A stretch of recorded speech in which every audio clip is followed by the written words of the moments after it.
Vegas Bad Boy of Podcasting is an entertainment-based wrestling program. The opinions shared are that of the host and their guest. Some celebrity voices are impersonated and usually not well. This program is not intended for kids and certain adults. Listeners' discretion is advised. You have been warned. Now let's get ready to podcast.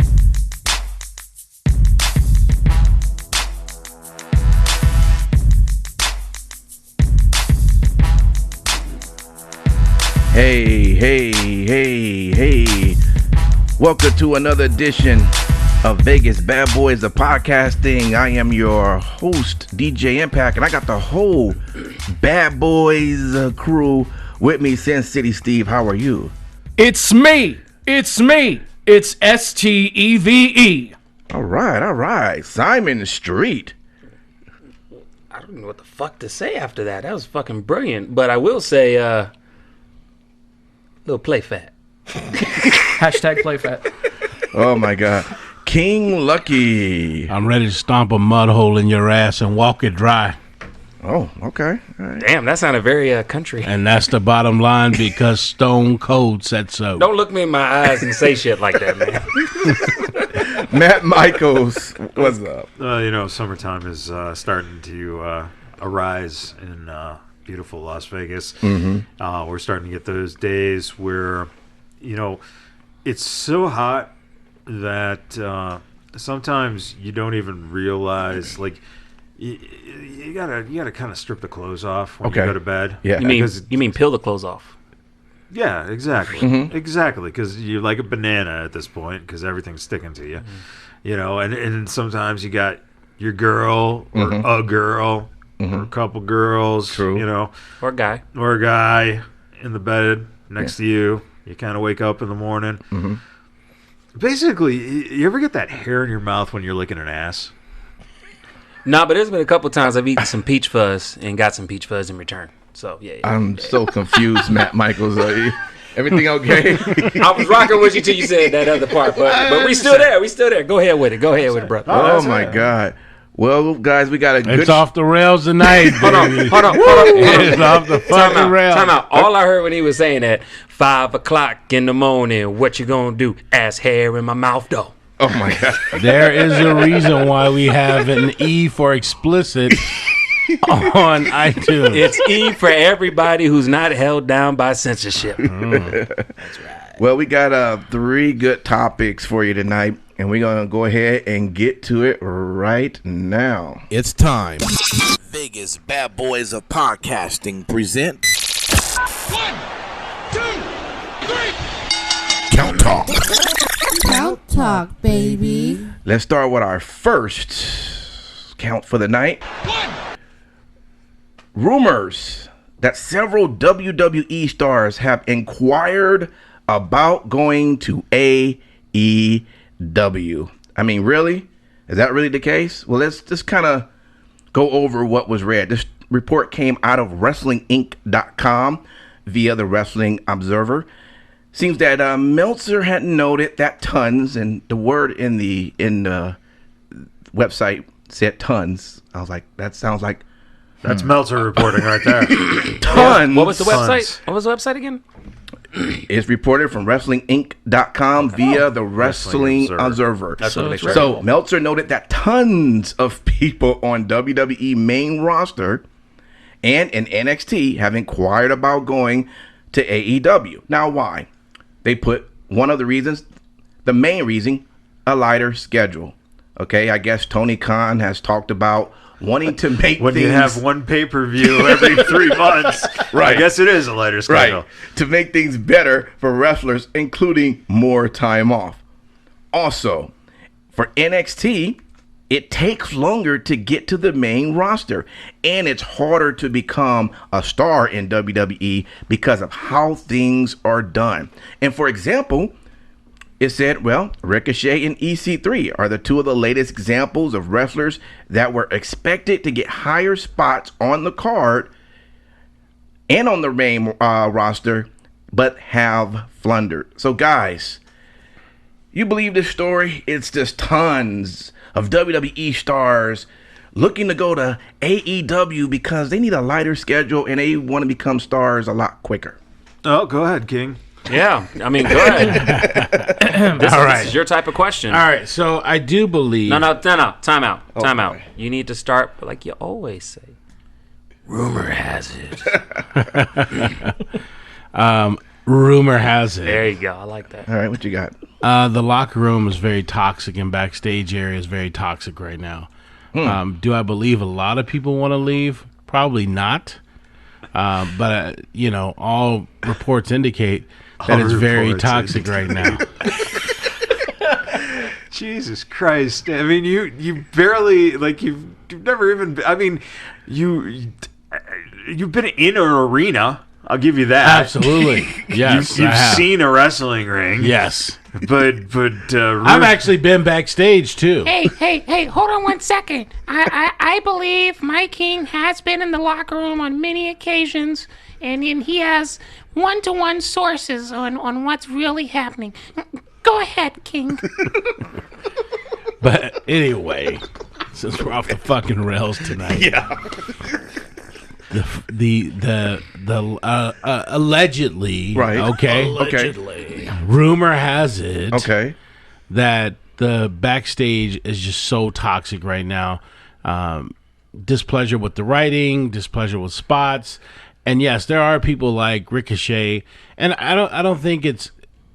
I think it's too early to judge, like if Ricochet is falling down the ladder or not yet. Right. EC3 clearly, right? Right. And some other talent, but I also think that, like them bringing the 24/7 belt is a way to kind of showcase some of that talent. Right.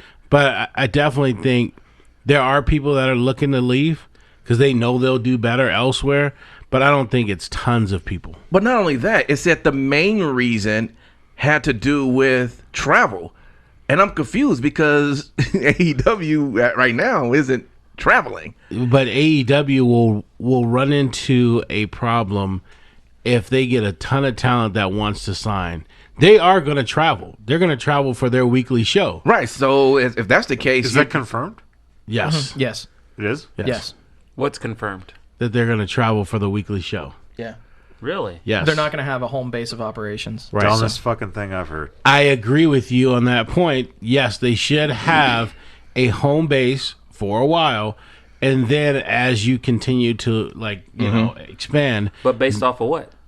Based off of what? What do you mean? I'm just posing a question. Based off of what structure that's pre-existing? Well, so the structure that WWE has right now, they travel, right? Upwards of 250 days plus a year. Fucking forever. Yes. Right. So when Impact Wrestling or TNA Wrestling was in Orlando, that was some of the most successful times that they had because they were in one location.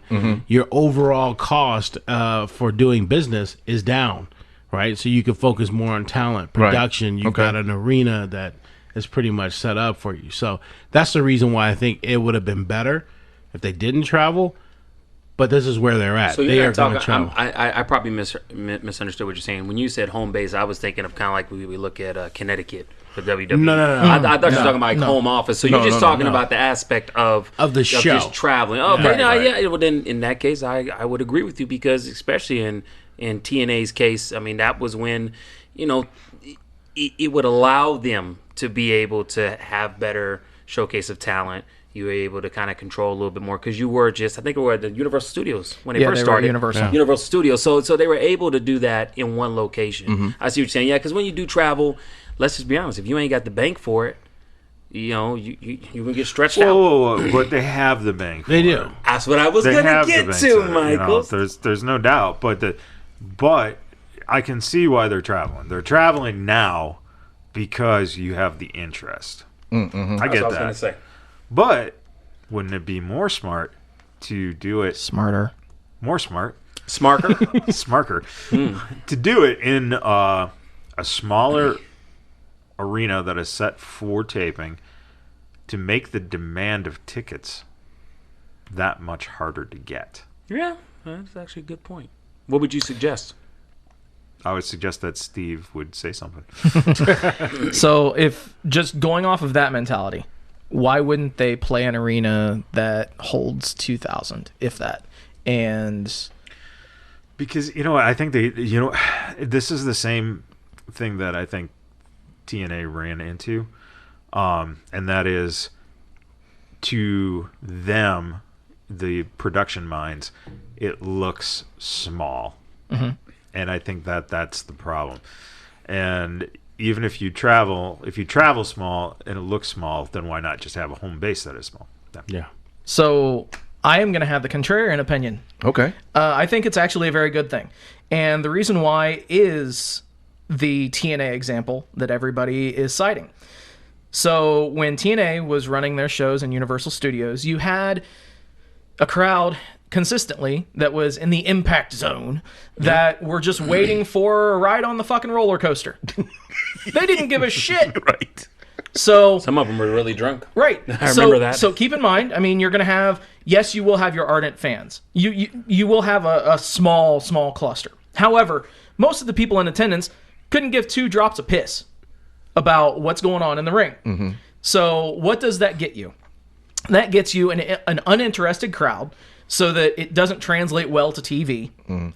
It also gets you virtually nothing or very little in terms of merchandise sales in that arena, which, keep in mind, that's one of the knocks that's been on AEW from the very beginning was, oh, they're just a T-shirt company. In my opinion, and in the way that I believe that they're running the business, I think they're doing it right because they've released merchandise beforehand. That way people can order their shit, get it shipped to their homes, wear the stuff to the arena, and that way it looks, I don't want to say uniform, but you've got a lot of brand awareness as opposed to people just wearing, just a random T-shirt and that kind of stuff. So that feeds in and it builds up sort of the Jones effect, keeping up with the Joneses. Hey, that guy's got a really cool shirt. I want to get that fucking shirt. You mean like Lucky? Yeah. Yeah. I'm wearing the Vegas BadBoyz official shirt. Oh, shit. Yeah, and those will be available sometime in the near future. Spoiler. I'm working on it.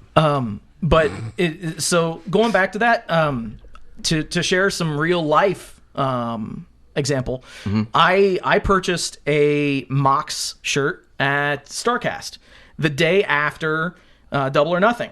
Oh, I wish it would have been the day before, like they fucking blew the. Oh, that would have been that would shit. have been great. Where the fuck you get that shirt from? But realistically, though, like I got that obviously because I wanted to get my hands on it, but also, just to say, hey, I was one of the first people to get this fucking thing. So it's one of those kinds of things. And I had several people ask me, hey, dude, where did you get that shirt? So again, it builds brand awareness. It builds up kind of a greed effect, which is an impulse factor. And, I think that them touring, because they have the capital, is a very good thing. Also, something to keep in mind with the television rights deal, it doesn't have a huge number on paper. However, their production costs are being covered by Turner. So if you equate it out, WWE spends about $20 to $25 million per year. Yeah, big butt. Big butt. Who has a big butt? Turner. Michaels has a big butt. Okay, go. No, that's true. What's up, Michaels? No, I think your logic is very well thought out. The biggest factor with Vince over the years, and this is why the company still exists, there's no one else that interferes with what they do. They are a standalone company. The problem with them having Turner in the production costs is that if the revenue generated does not equal the cost of the show and they start going in the red, that's the problem. And that's why I would say, I granted, there were absolutely people from MGM being flooded into the TNA, and WCW, the same thing. When they were at MGM, they flooded them in. Universal, they flooded them in. But there is one example of a rabid crowd base that you can point to. And if this company had the money of the Khans, the company would have been the most successful company in wrestling, and probably still around today because they were independent. If they would have kept their television production independent with like that kind of money, it would have been the biggest thing that you would ever seen, and that's ECW. So it can work. There's no doubt. I mean, the interest is there. The question is, does the interest stay past the first round, past the second round, past the third round? There's so many variables that you're taking a very big risk. And when they say double or nothing, they really are taking that risk that, you know, if you come around to, you know, they might start having to play certain cities multiple times. Oh, yeah. Without question. Yeah. Your Chicago's, you already see it with All Out. Yeah. You know, so let me go back now to the original question now, though. Again, we're talking about staff of WWE wanting to jump over for either reasons of a lighter schedule or the process of how long it takes when you're in NXT. The staff is jumping now? You talent. You mean talent? Okay. I thought you were talking about full-time employees that receive benefits, unlike the 1099. Oh, my bad. I just wanted to make sure. All right. Well, thank you for the correction. So now, I just like seeing Steve get frustrated. Before I was so rudely interrupted by a glare and a point by Matt Michaels. Was it with the middle finger? No, unfortunately, I would have been better if he would have stuck up the middle finger to me and been just like fuck you. So anyway, to circle it back, sure. Okay. So I can completely understand why some people, and now if you say tons, without a doubt you're speaking in hyperbole. You're speaking in hyperbole because you've got some people that are on the upper echelon of WWE that are getting the time that they want, so that they can build their own independent brand. Okay. And then also they're getting their face out there, so it's building more of a value, and name value and name recognition for them. So that does not surprise me that some WWE talent are looking to move to AEW. Now, is it tons? Definitely not. However, but if the reason is due to scheduling, would it matter then if they go to AEW and they have the same travel schedule? They're not going to, because, and this is something that I was kind of getting to, is they Cody Rhodes has actually come out and said that they're not going to do a house show touring schedule. So instead of traveling 4 days a week like what you have in WWE, the guys and the ladies are going to travel maybe 2 days a week. Okay. So it's going to be a lighter schedule. They're going to have less strain put onto their bodies in the ring, because anything can happen. You know, how many times have we seen it where somebody takes a bump the wrong way on a house show and they're done. Seth Rollins, great case in point. Yeah. With Kane. You know, the knee gone. And he was in the middle of an amazing push at the time. Right. So that is a huge draw for a lot of people. So I think that based on travel concerns, without a doubt. Okay. And the way that they're going to be able to bolster that is because of the TV rights deal that they have. Okay. And that's why I was trying to get there, because everything kind of fills in together. Got you. If you don't have a path to how you're going to be a profitable company, you're not going to be a profitable company. Whereas if you just fly by the seat of your pants, obviously WWE's been doing this for years. Right. They've got $1 billion TV deal, so they can do whatever the fuck they want. They can make these guys travel. Yeah, but whoa! But the $1 billion TV deal just came around. I know. So the days of them doing whatever the fuck they want, that's gonna start getting that interfered with, and that's what I'm saying.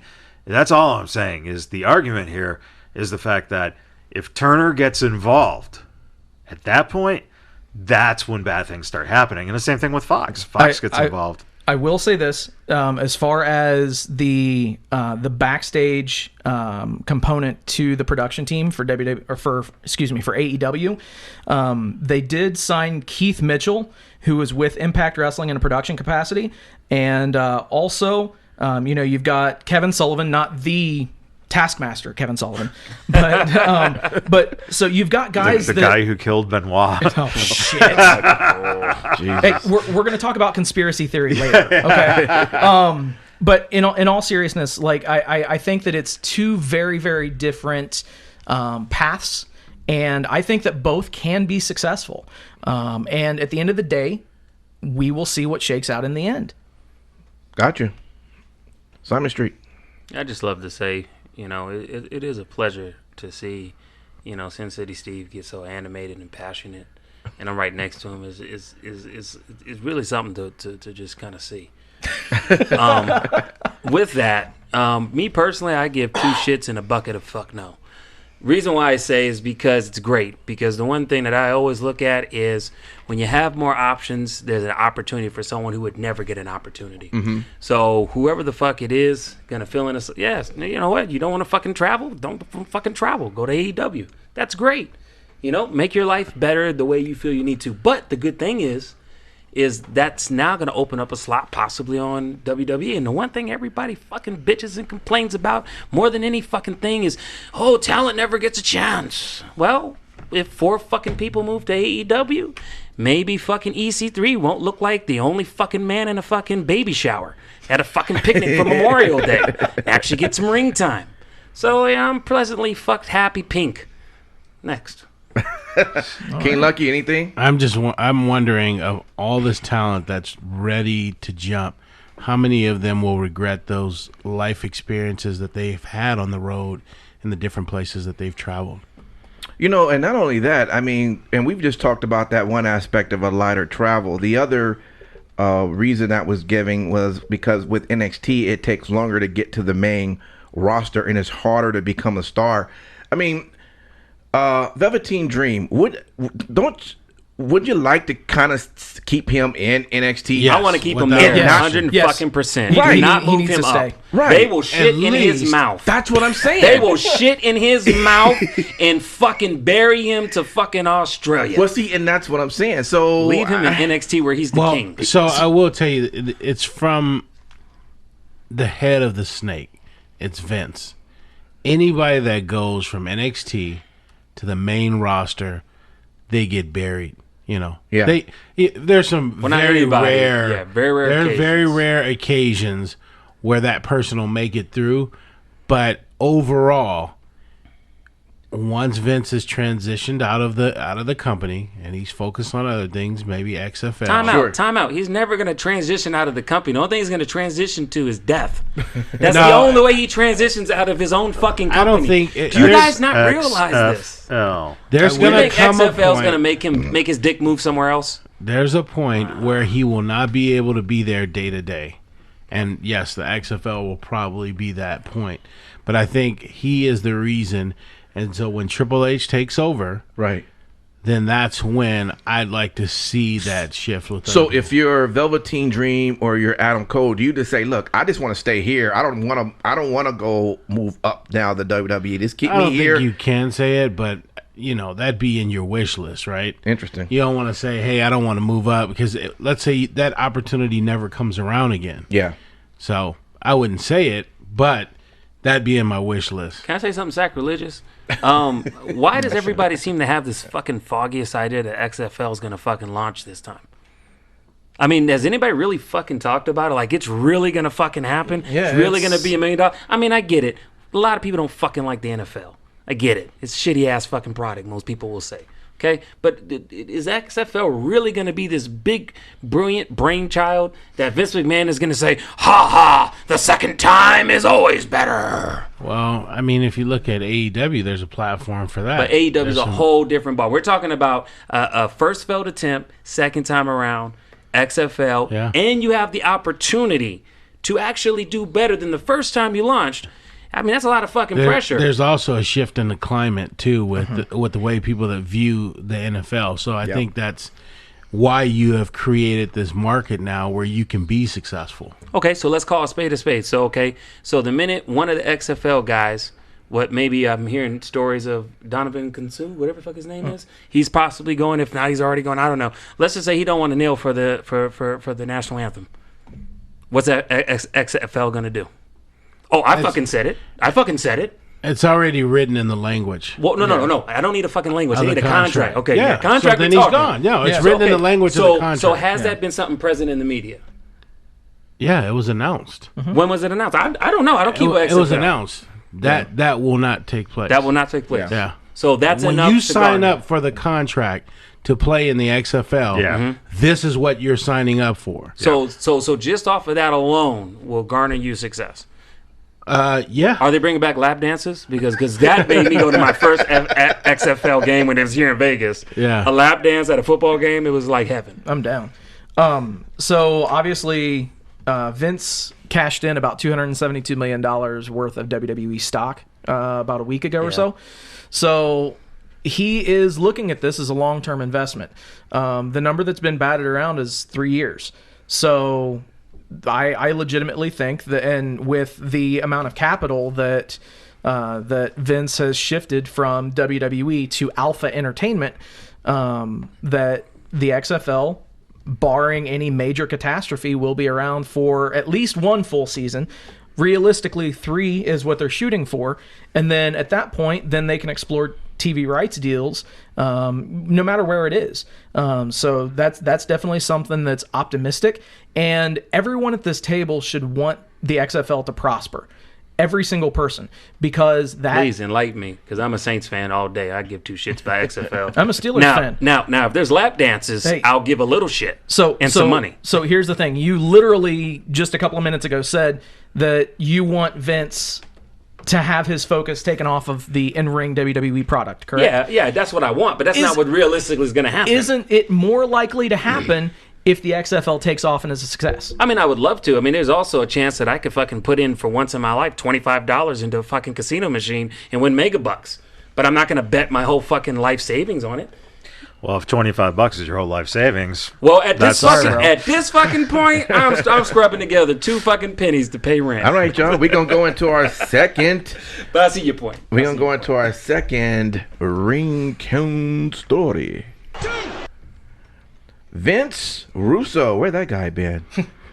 Says that WWE and AEW are working together. Dun, dun, dun. Really? Okay, so he put out a couple of tweets. Here's the first one. There's no question that at WWE and at AEW are in bed together. None. Several things don't add up. When you look at the entire picture, it becomes evident. I'm going to invite, it look like it's at the conspiracy, whatever that would be, on the new Truth and Consequences to lay all out. Bro, you're being worked. That's the first tweet. Then he wants to go back on it and continue. Don't misunderstand me. If at WWE and at AEW are working together, as I believe they are, it's a good thing. If it makes the wrestling product better for the casual fan. I'm just saying, don't be worked.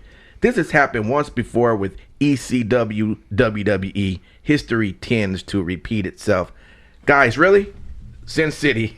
Sin City? Okay, I'll be Sin City. Simon Street, I'm sorry. Go ahead. Hyperbole. So, look, dude, just because you don't know what that word means. I have no fucking word, but I know you use it all the time. I'm going to look that motherfucker up. That's funny. All right, but for real. Simon Street, I will say some of the best work that Vince Russo has ever done in his career. Get this man a fucking job. Please. Because I'm going to say it. I don't give a fuck. Please respond back, Vince. I would love that shit. Your shit has not been up to par all the time. And you've been known for that. But this shit is fucking brilliant. Fucking, dude, turn this shit into fucking straw into gold like Rumpelstiltskin and run with it. Because this shit is amazing. You could write a fucking book like Tom Clancy, possibly, off of this crazy shit. That's all I have to say. King Lucky, really? It's 100% not true. Okay. They are not in bed together. Okay. Yeah. It just It just stops there. it just stops there. It makes no sense. Let me ask you a question, Matt Michaels. Yeah. I know some people were like, okay, isn't it interesting after this great NXT on pay-per-view, but on the network just happened. It's interesting that the next big takeover happens to be on the same day as AEW's All Out show, August 31st. And of course, there people are going, oh wow. First, it's kind of like Triple H is kind of slowly jabbing back at AEW, but I don't know. Could Russo have a point? Maybe they are doing something together. Why would that date come out of nowhere when it wasn't on the schedule? Go ahead, Matt Michaels. First, let me say, okay, so we had Double or Nothing pay-per-view, and then a week later we get the NXT TakeOver 25. Comparable product. Right. Okay, you can compare, and you can honestly say that on an overall thing, and this is so unfair because AEW has no TV programming right now, right? That's right. And you're also talking about a pay-per-view that was 4-hour show? Yeah, about roughly, yeah. 4 to 5 hours in Yep. that time frame, right? Yep. Well, NXT, 2.5 hours. Yep. Right. Tight. You have a little TV build. And you have less matches. Right. Okay. Yep. So you got time to highlight things a little better. It's very it's an unfair comparison, but people are just ravishly comparing the two products, right? Right. What made me chuckle was the fact that anyone thinks that the NXT UK pay-per-view can, it's like, it's NXT UK. Right. Who the fuck's watching it anyway? I Except watch- for Simon. However, I will make this point that I think they are going to stack the deck with talent and matchups to at least give it a chance. Who? I don't know. I mean, Who? yeah, who? No, seriously. You could have Stack the deck for a UK NXT event. So have they made any match announcements yet? No, that's what I'm saying. So who are you going to stack? Like, Could you run NXT versus NXT UK? They've kind of already done it. Yeah, but Kind of already done it. But Okay, if they do it on wait, a larger wait. scale, on the larger scale, you okay, say, so outside of a guy like Pete Dunne, right? Right. Who else is in it? Tony Storm. Go ahead. Yep, you just proved my point, brother. Yeah. That's what I'm saying. So what? NXT versus UK NXT. That's what I'm saying. I think that it's people, again, wanting to pick competition against things for that reason. And to make up a little, listen, drama sells. People want to fucking, go back to fucking when you were in grade school, right? And you always wanted to tell little rumors about, this kid over here, his fucking mom is like crazy and shit. And no one's ever met his mom, but you make shit up because it's interesting to believe. And then people start tagging it. Do you think that is what Vince Russo was just doing, with just making shit up? I think Vince Russo is trying to make his ass relevant again. Okay. Because nobody been mentioning his name, and Kuhn just left the podcast. So it just happens that days later, 2 weeks later, when they're going to try to relaunch the podcast with, I don't know who the other, who the host is going to be now. I forgot. Simon Street. That would be, man, that would be... Good luck on your future endeavors. Talk about a clusterfuck made in heaven. Bro, we'll do a podcast on a pole. You know what we'll do? We'll put fucking baby oil every fucking where. On you, on me, on the pole, on the camera. Bro, Judy Bagwell will be sitting she'll be doing the board. Judy Bagwell. Will she have her tits out? We had to have her tits out. Jesus. So Sin City, bottom line though, man, we're not being worked, right? No. This is ridiculous for him to even go out and tweet something like this out. I think Michael hit the nail on the head. It's Vince Russo trying to maintain relevancy in the product today. Yeah. So I don't give it any stock whatsoever, and honestly, Vince Russo saying this kind of shit, he's just a conspiracy theorist. Yeah. I would honestly put him on the same plane as somebody like an Alex Jones. So I mean, yeah. Which one is more angrier? I honestly, I would love to see those two go at it. That's what's going to be on the podcast. I'm down. Dude. So just call it angry. Just to circle back to one thing that was mentioned, obviously the NXT UK show and All Out being on the same day. The New Japan show in England is the same day as well. Right. And Stiff competition. one thing that was really interesting is I don't have the source in front of me, but At least you admit it. but hey, that's the thing. I'm not going to unlike bullshit. King Lucky. I'm not going to bullshit about it. But so Whatever. supposedly, allegedly, Rumor has it. rumor No, has you it. got to do it a deep voice. Rumor has it. Wow, in fucking in stereo.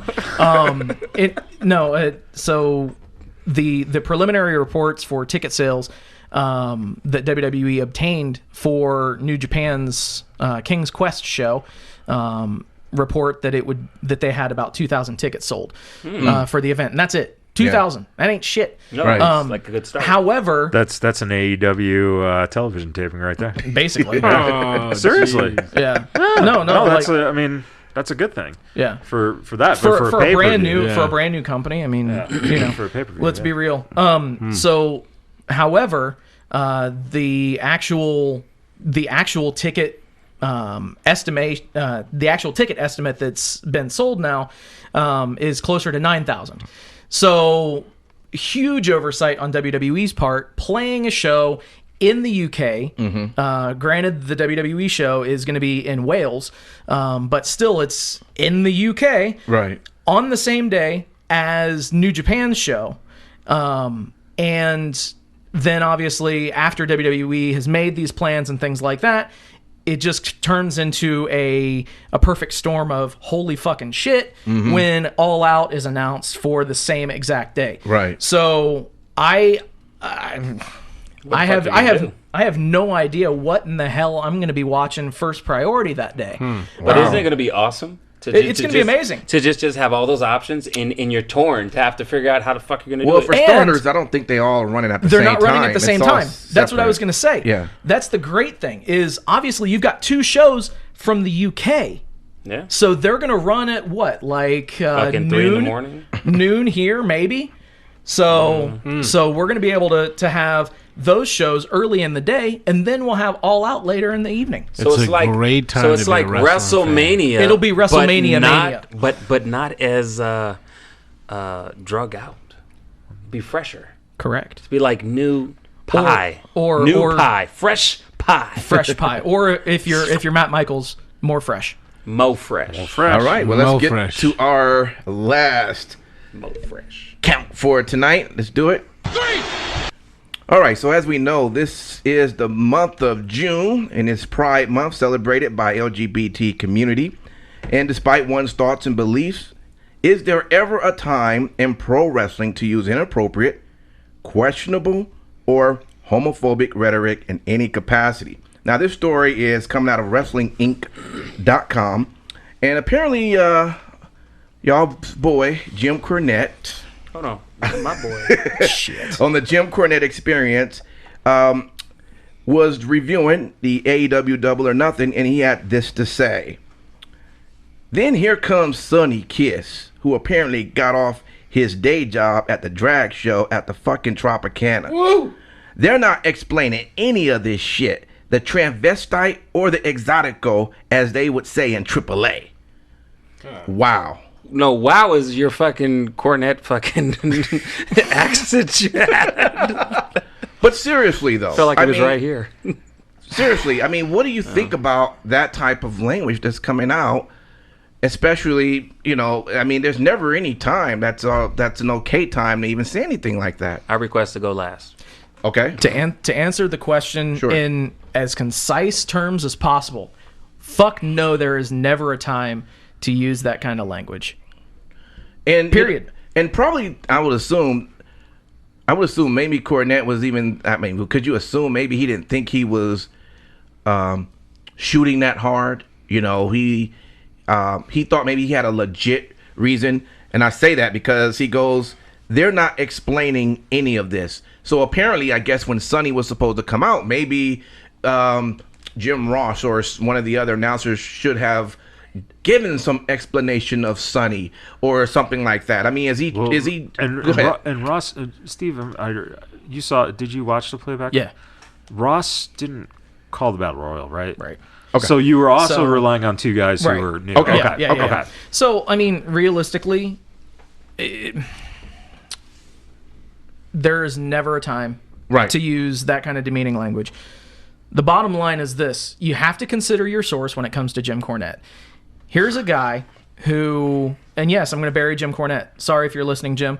But the fact of the matter is that when you have one of the greatest minds in professional wrestling in the 1970s and 1980s, and he is still clinging to that era of ideals and presentation from that time period, it's one of those things that is so frustrating because he's come out and he's been very vocal in the past against people like the Young Bucks, like people that do the flippy shit, as I'm using finger quotes. Right. And he has bitched and bitched and bitched and complained about the famous dick wrestler Joey Ryan. Okay. So Jim has it in his mind that wrestling should only be one way. There should not be comedy in professional wrestling. And if there is, it should be very, very limited to essentially one match or one segment. And all told, it should just be, like how it was in the 70s and 80s. Fuck that. Fuck him. Let me ask you, King Lucky. So I was this weekend, I watched a little bit of MLW, being that we had the interview with Selena de la Renta. So I wanted to just watch the, I think it was, Something Fury was the name of it. But I watched the whole 1 hour, which was great. Apparently, though, Cornette is a sort of a commentator for MLW.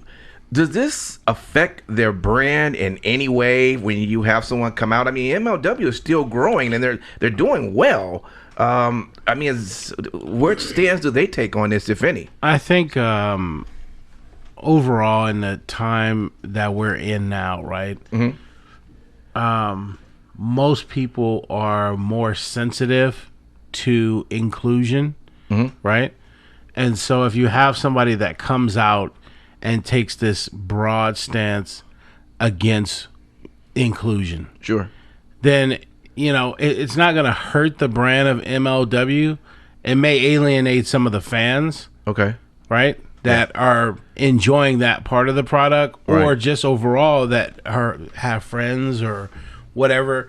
But I think it's going to be one of those conversations that they have with them, right? Yeah. And it could either go one of two ways. It can be, hey, he's going to agree to kind of push his stance back a little bit, or he could just say, well, like to Steve's point, he's out of there, right? Because he only sees wrestling one way, and so I don't think overall it'll hurt their brand, sure, because they're doing a lot of great things right now. Yes, definitely. But I think they're gonna have to come to a crossroads and have a conversation with him. Right, Matt Michaels. So Sonny Kiss, he just replied back. Sometimes you have to let people's words and actions speak for themselves, good and bad.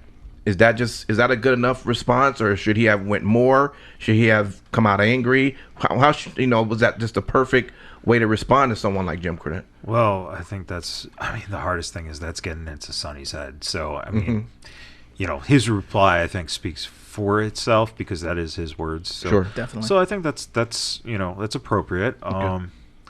It's, boy, the idea here, this is kind of a really double-edged sword. First of all, Cornette, outside, he wasn't working for MLW. Wasn't during a broadcast of MLW. Right. Number two, boy, this is really tough because we're in the same boat, right? We're doing a podcast.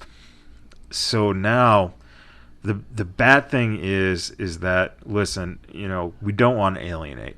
Obviously, you don't want to say anything that's considered insensitive. But if you listen to things we've said, you could consider things insensitive, right? Okay. Mm-hmm. But that's part of freedom of speech. Definitely. And what we try to do is not do it in a hateful way. We all have love for each other.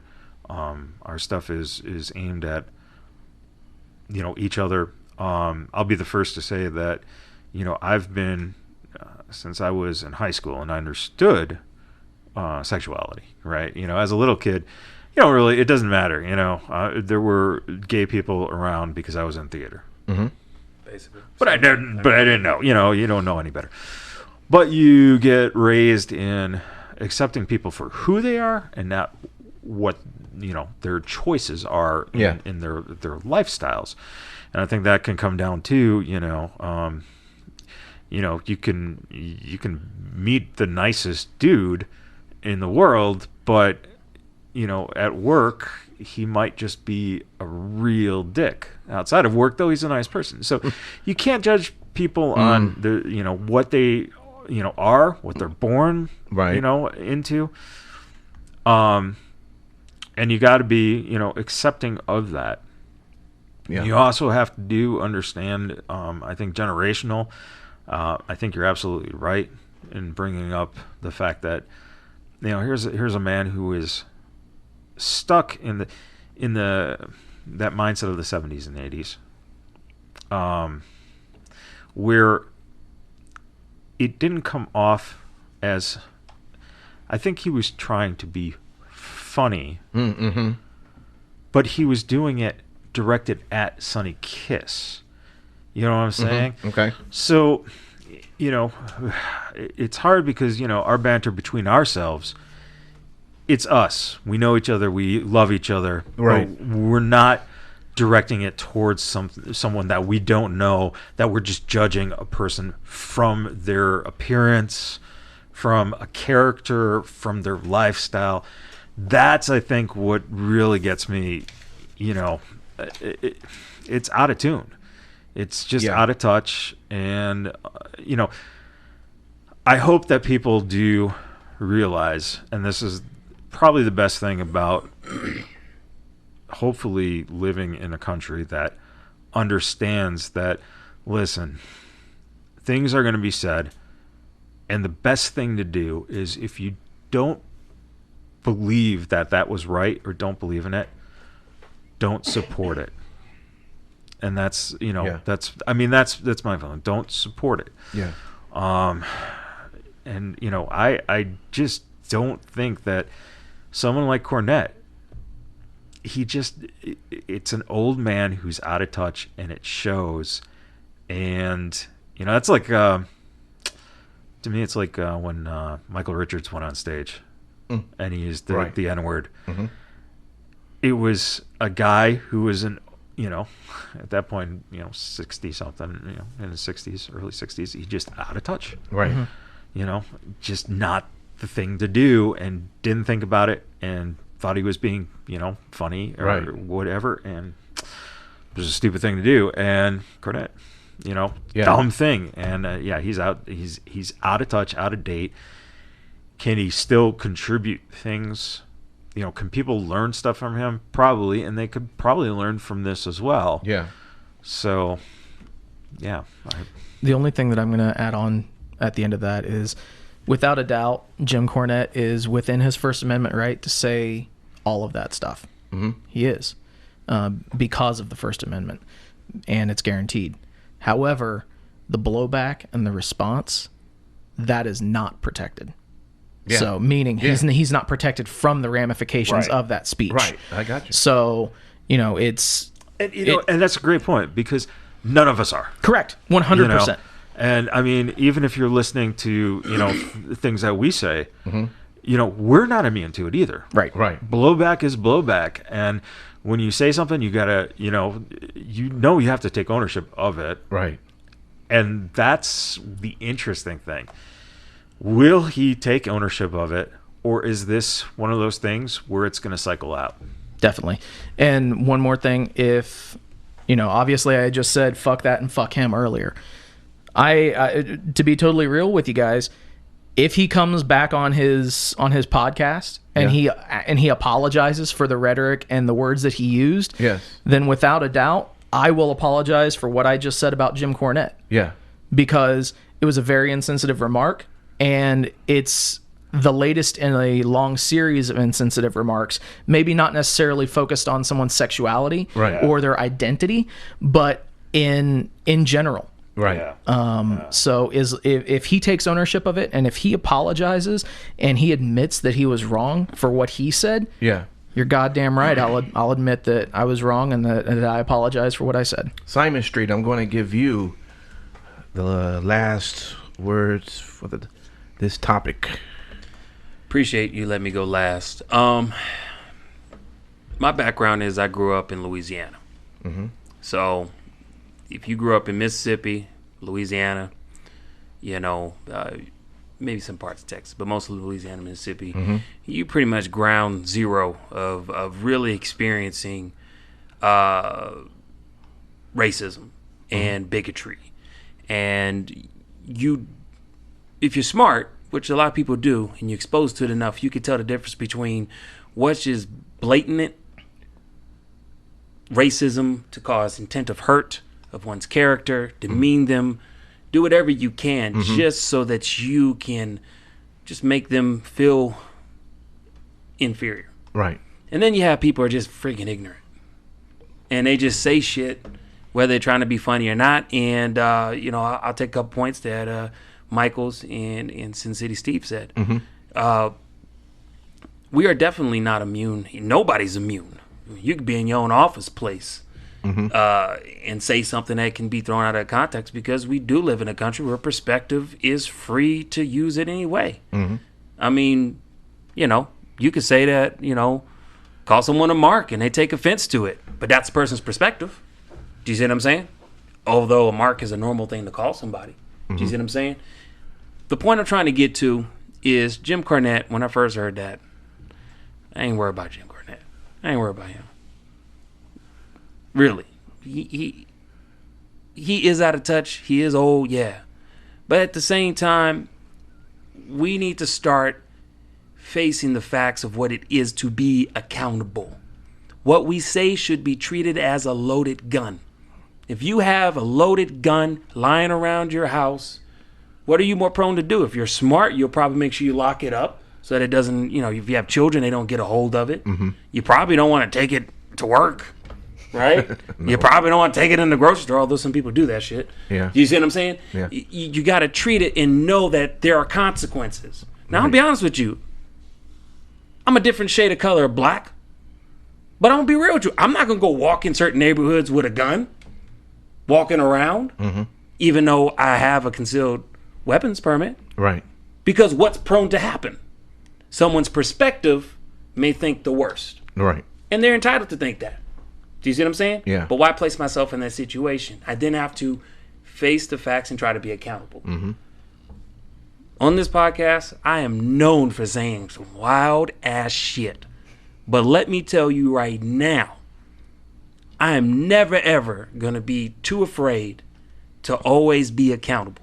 If it hurt somebody and affected somebody and you make it knowledgeable to me, I will go apologize.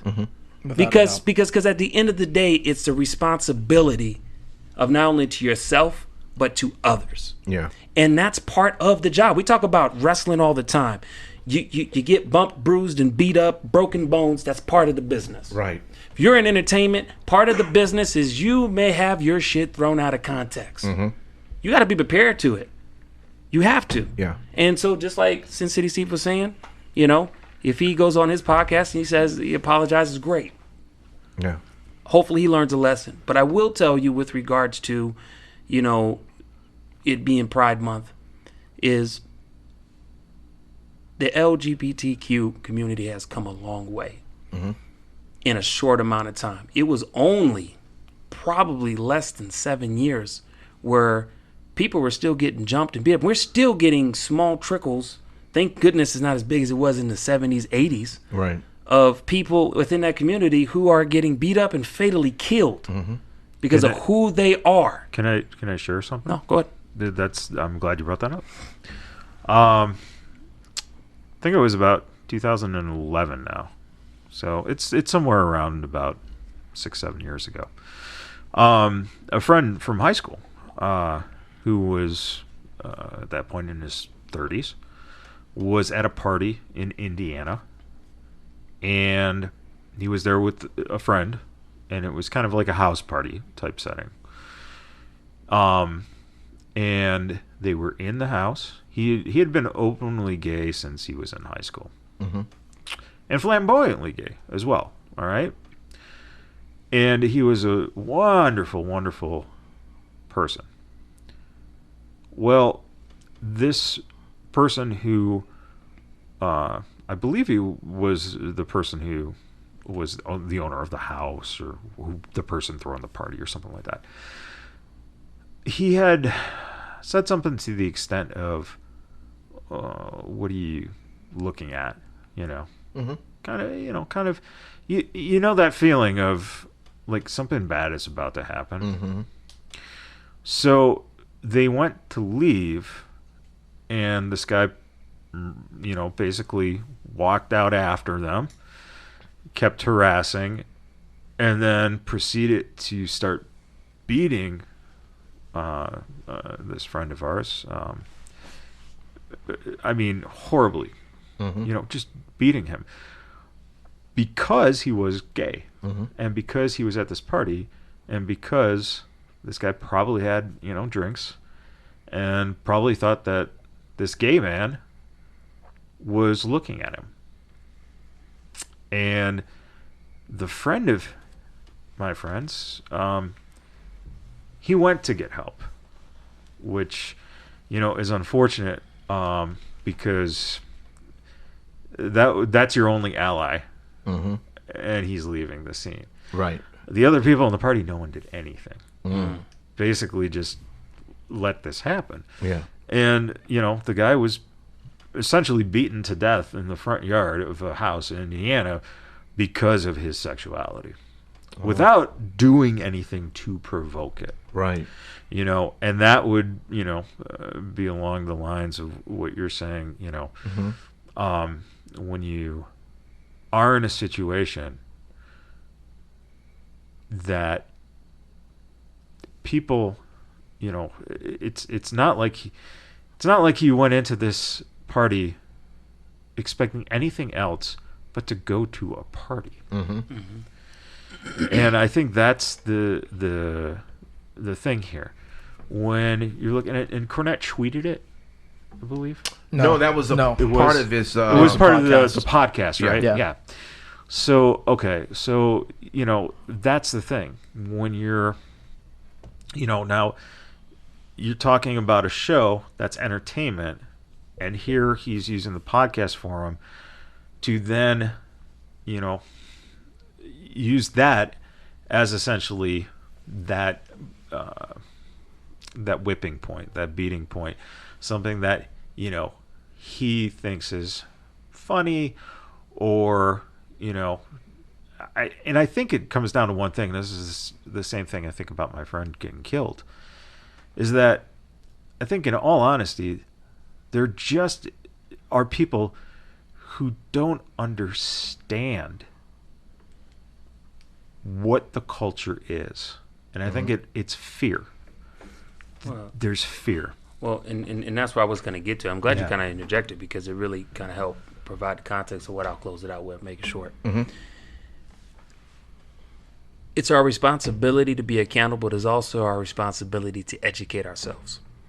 Because when we say things, even if our intent is not to harm an individual, that context of what you are saying is linked to crimes such as your friend. And at that point, you then must you must present yourself as, where do you lie? So if I could speak directly to Cornette, I would tell him this. you're very much my senior, so I should have no right to tell you advice, but I would tell you, I think you're a man with a good heart. I think you made a mistake, but I will tell you that what you said could easily be thrown off as something that's connected to someone getting killed, someone getting beat up. Be the responsible person you can be and separate yourself and make clear of what your intent was. If it was humor, be humor. Say, my apologies that it has affected you in any type of way that was not my intent. I was trying to be comical, and I will be more careful in the future. Yeah. If it's not, and you don't say nothing, then it's your own bed, sleep in it. Yeah. And that's all I will say about that. Steve brought up a very important thing, too.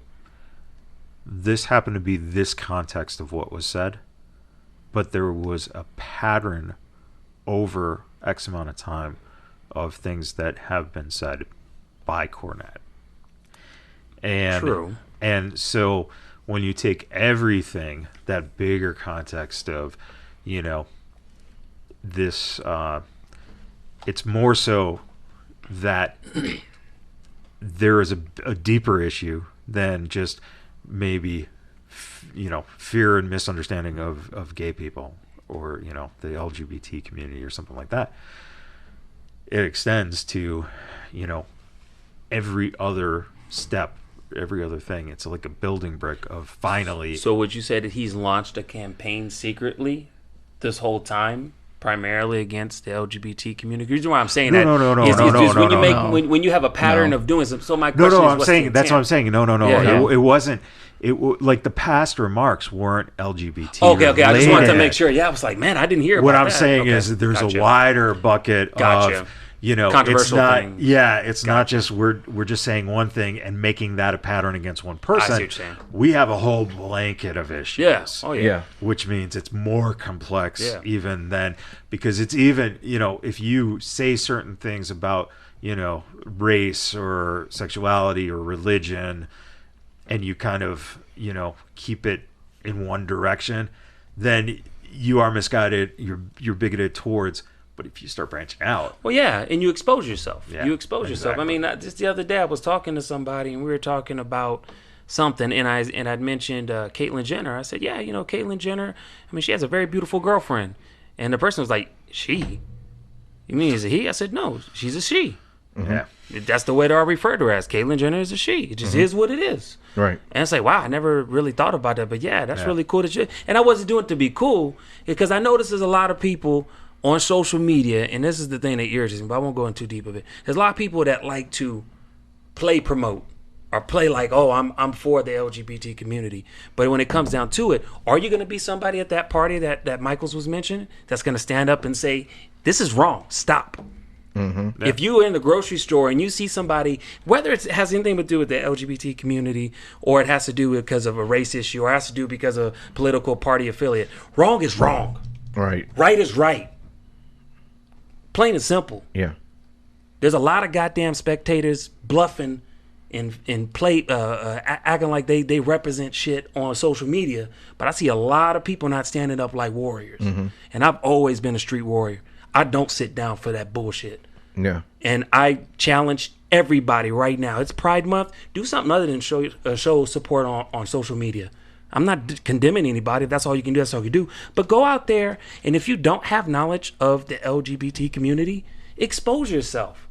I can say it right now on the air. To be honest with you, I've gone to a drag party, and it was a fun time. There was a lot of musical talent.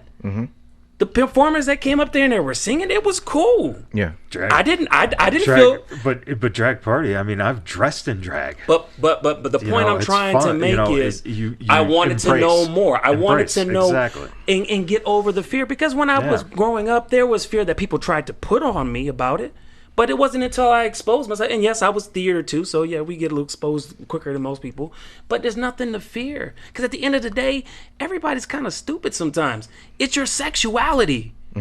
Whether you are with a man or a woman or a goat, it's your personal business behind closed doors. It's your personal business. It does not matter for anybody else. You were doing so good. No. dude. No. Hear me out. The reason why I bring up the goat thing, and it's not to offend anybody, I'm saying it does not matter what you do. It is your business. It's not anybody else's business. That's all I'm merely saying. And that shit is legal in Canada. So my point is that I'm saying is that, again, it's your personal business. So who am I to judge you? I sleep by myself. Shit. Well, just to let you know, the Jim Cornette, the experience, it actually in that article links to his YouTube. So maybe it's a YouTube show, and he's got 29,000 subscribers. So all you can hope is that the people who listens to whatever Jim Cornette or anybody says, we should send him a link on his podcast for this show. Send him a link on there to listen to it. Oh boy, you really want to get attacked, don't you? I'm cool with it. I love cease and desists. they're like on my master's degree I'm about to get. Well, that is the 3 count. It's legal in Canada? It is. I gotta look this up. Go look it up right now. They just made it a freaking law. Oh my God. Cut this part. Listen. I'm looking it up right now. Well, why are you looking at? But I wasn't saying it as a joke. I was saying it in the sense of something. I was making a good point about it. I was saying it doesn't matter what anybody does. It's their business. It's news. It's news to me. I've never heard that. Listen, good discussion, fellas. Was very intriguing. Coming up next, we have Mariachi Loco and Lil Cholo. Is that? Should we just go right into them after this discussion? I mean, because they're the entertainment now. You know, and it's going to be a very great interview with them. And they have a show coming up in LA that we want you guys to listen to them and come hang out. So we'll be back in just a moment.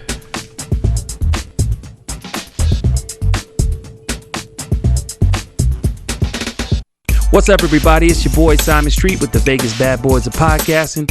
Want to let everybody know that coming up on Thursday, June 13th, 2019 at 8 p.m. at 450 Fremont Street, Las Vegas, Nevada, you're going to have the Nerd Bar with Future Stars of Wrestling present to you Beers and Body Slam, featuring none other than Joey Ryan. You will also see stars such as Chris Bay, Damian Drake, Funny Bone, Santana Jackson, Sin Bodie, Swade Thompson, Dave Manzi, Greg Romero, and many more. First row $25, general admission $15. Tickets available at futurestarsofwrestling.com. We're going to be there and hope to see you too. Hey guys, this is Sonny Ono. You have an opportunity of your lifetime. Starting June 7th in New York at HOG, House of Glory. We will be having a tryout for Wrestle One Dojo with the president of Wrestle One, Kaz Hayashi, will be in town. We'll be doing a tryout, looking for a new face, new somebody, and guess what we're going to give away? We're going to give away a 1-week tryout, or 1 week, actually, camp stay in Tokyo, Japan. We'll be picking up to 2 guys for each camp. We'll start in HOG, House of Glory, and then we'll be going on to One Fall Wrestling Factory down in Atlanta. We'll be going to Texas, Kansas City, Oakland, California at Hood Slam, and we're going to finishing up on 15th at Inoki Dojo in LA. So look at what's coming up. You can find me on a Facebook. There's a link to it, and it's a Wrestle 1A Alliance. And if you have any dream of going to Japan, living, eating, and training at the Wrestle One Dojo, here's your chance. So hope to see you at one of those 6 places all over the United States, and live your dream, brother. See you there. Hey, this is Sonny Ono, and you're listening to Vegas BadBoyz Podcast. All the great stars are right here on this podcast. Check us out every week. We'll be here. This is Sonny Ono, signing off. Great 皆様、サニーオノです。これはベガスベッドボーイのパッドキャストです。いろいろありますから、世界のレスリングスターはここにいます。よろしくお願いします。We're back with Vegas BadBoyz of Podcasting. Well, awesome. We have special guests on the line. They're making a rise in the indie scene on the West Coast. They have a big show coming to LA Saturday, June 29th, Bumps and Bruises, which will be at the Owlworks Brewery and Tasting Room. Vegas BadBoyz welcome Mariachi Loco and Lil Cholo. Lil Cholo, did you realize what they did first? They introduced to me first, and then you left. I guess you probably texted them and told them that you had to have your name announced first before. He actually started paid Lucha time. us. They told me 7:30. We started at 7:55. Hey, they're down with the Lucha guys. Well, first, what up, guys? yeah, what's up? What's cracking? So first off, the name Lucha Homies. Where'd the name come from? This is pretty much how it goes. We're luchadors and we're homies, so we're the Lucha Homies. Pretty That's much. awesome. I guess Simple. the we'll start at the origins and training. Now I've done some extensive research. Mariachi, when we go back and we look at your training, what was it like being trained by Lil Cholo? That's a very funny question, because actually we were just talking about this the other day. Every Friday we have classes ourselves. We teach beginning classes to intermediate to advanced.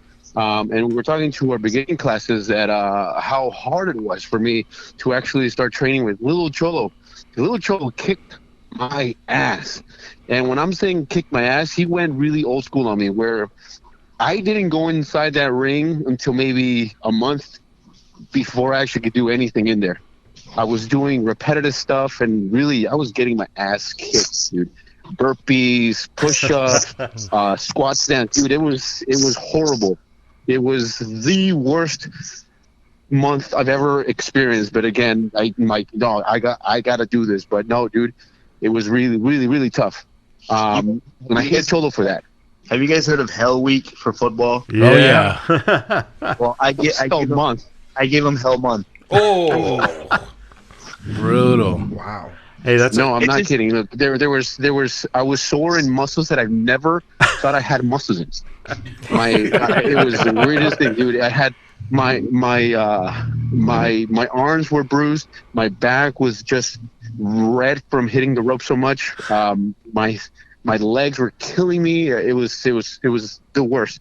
And then eventually I got the chance to get in the ring, and I was happy. But then more ass kicking happened. Nice. It's pretty funny. Hey, and let me ask you guys. I guess we'll start with Mariachi first. How'd you guys get started? Or interested in the business? Well, me, I started when I was pretty young, dude. I remember when I was a kid, I was watching wrestling, Lucha Libre, with my pops. My dad and I would watch Octagon. We would watch Perro Aguayo. We would watch Conan go at it. When the EMLL was going on, with AAA. I just fell in love. Every Sunday we watched Galavisión. We had a AAA, and ever since then I've been always in love with Lucha Libre. As a matter of fact, every time my grandma would go to Jalisco, to Guadalajara, she would go to the arena and grab me a Octagon mask and bring it back to me, and I wore that sucker like it was a treasure. But it was, dude, I was pretty young when I first fell in love with wrestling. Yeah, that's awesome, dude. Yeah, I've started watching when I was 5 personally, and just fell in love with it. It hooked me watching, like flipping through the TV one day, and I just got hooked, and I never stopped watching it ever since. And one of the cool things about wrestling in general is that it doesn't matter if it's from the States, from Japan, from a Lucha Libre show.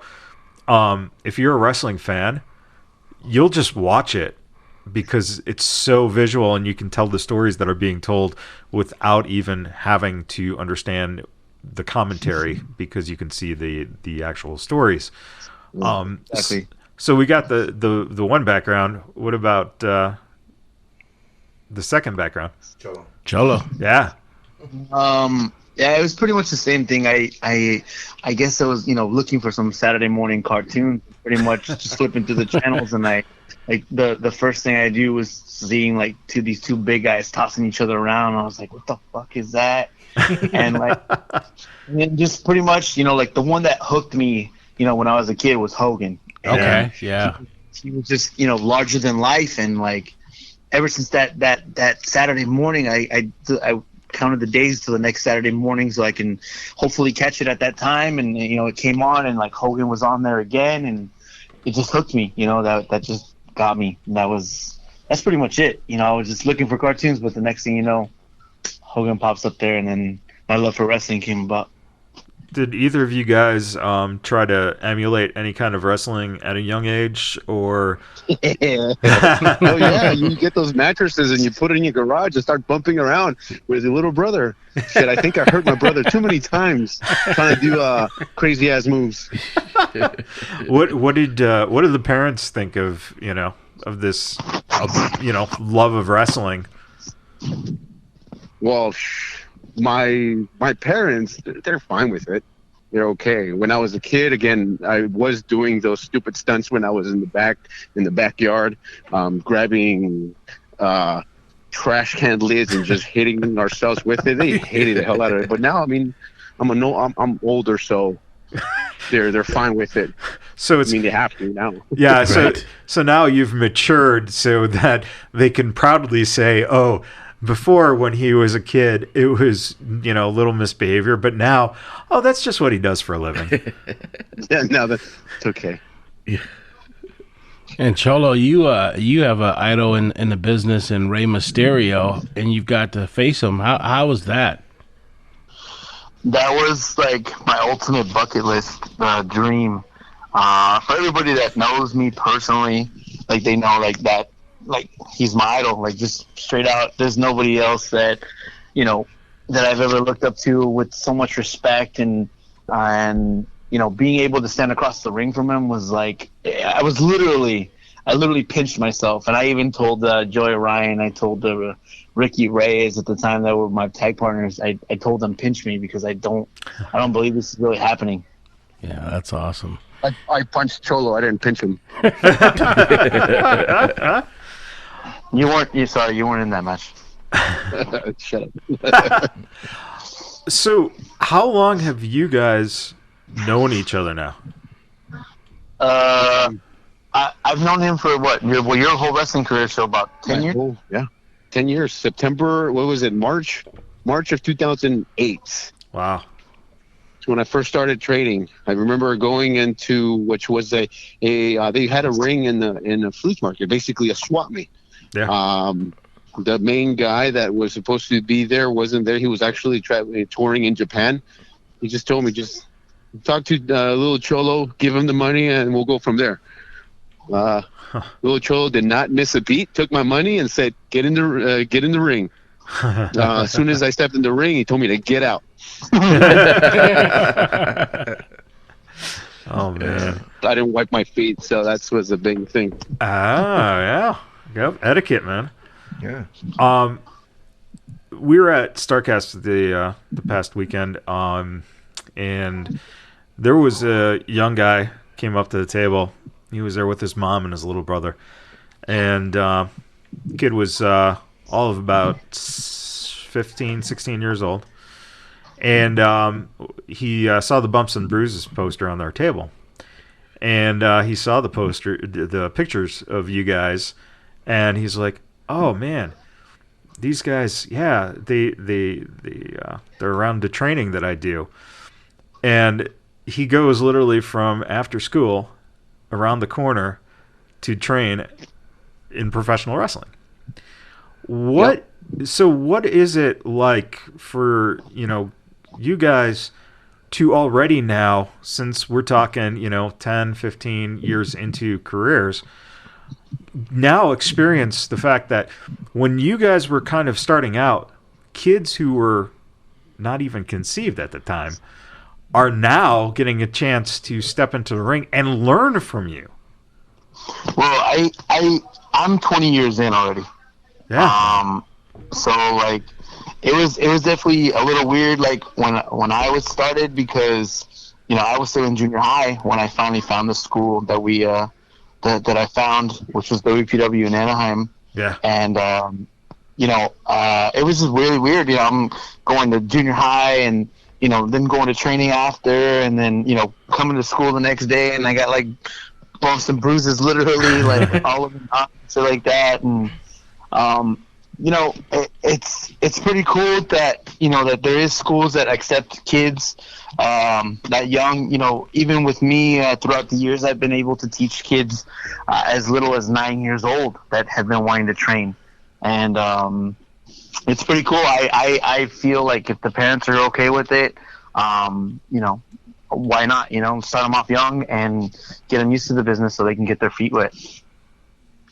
Definitely. I mean, there's nothing better than, getting an experience, way better than not having that experience, because it's something to do. It's better than, having them on the streets and, getting into trouble. And, you guys are essentially, people that these kids look up to, which is awesome. Do you find a little responsibility in, having, characters and being true to yourself and being role models for kids who really, sometimes don't have any other place to look to for a role model? In my case, it feels pretty dope because, there's many stories, like not just in wrestling or whatever, but in other sports where people were in gangs and stuff like that. And I was pretty much at that point where I had to decide whether, I wanted to join the neighborhood or I wanted to do this, because, I was only able to choose one. Because if I had joined the neighborhood, you'd have to dedicate yourself to that just like you would do the wrestling. And honestly, I think I chose the right choice.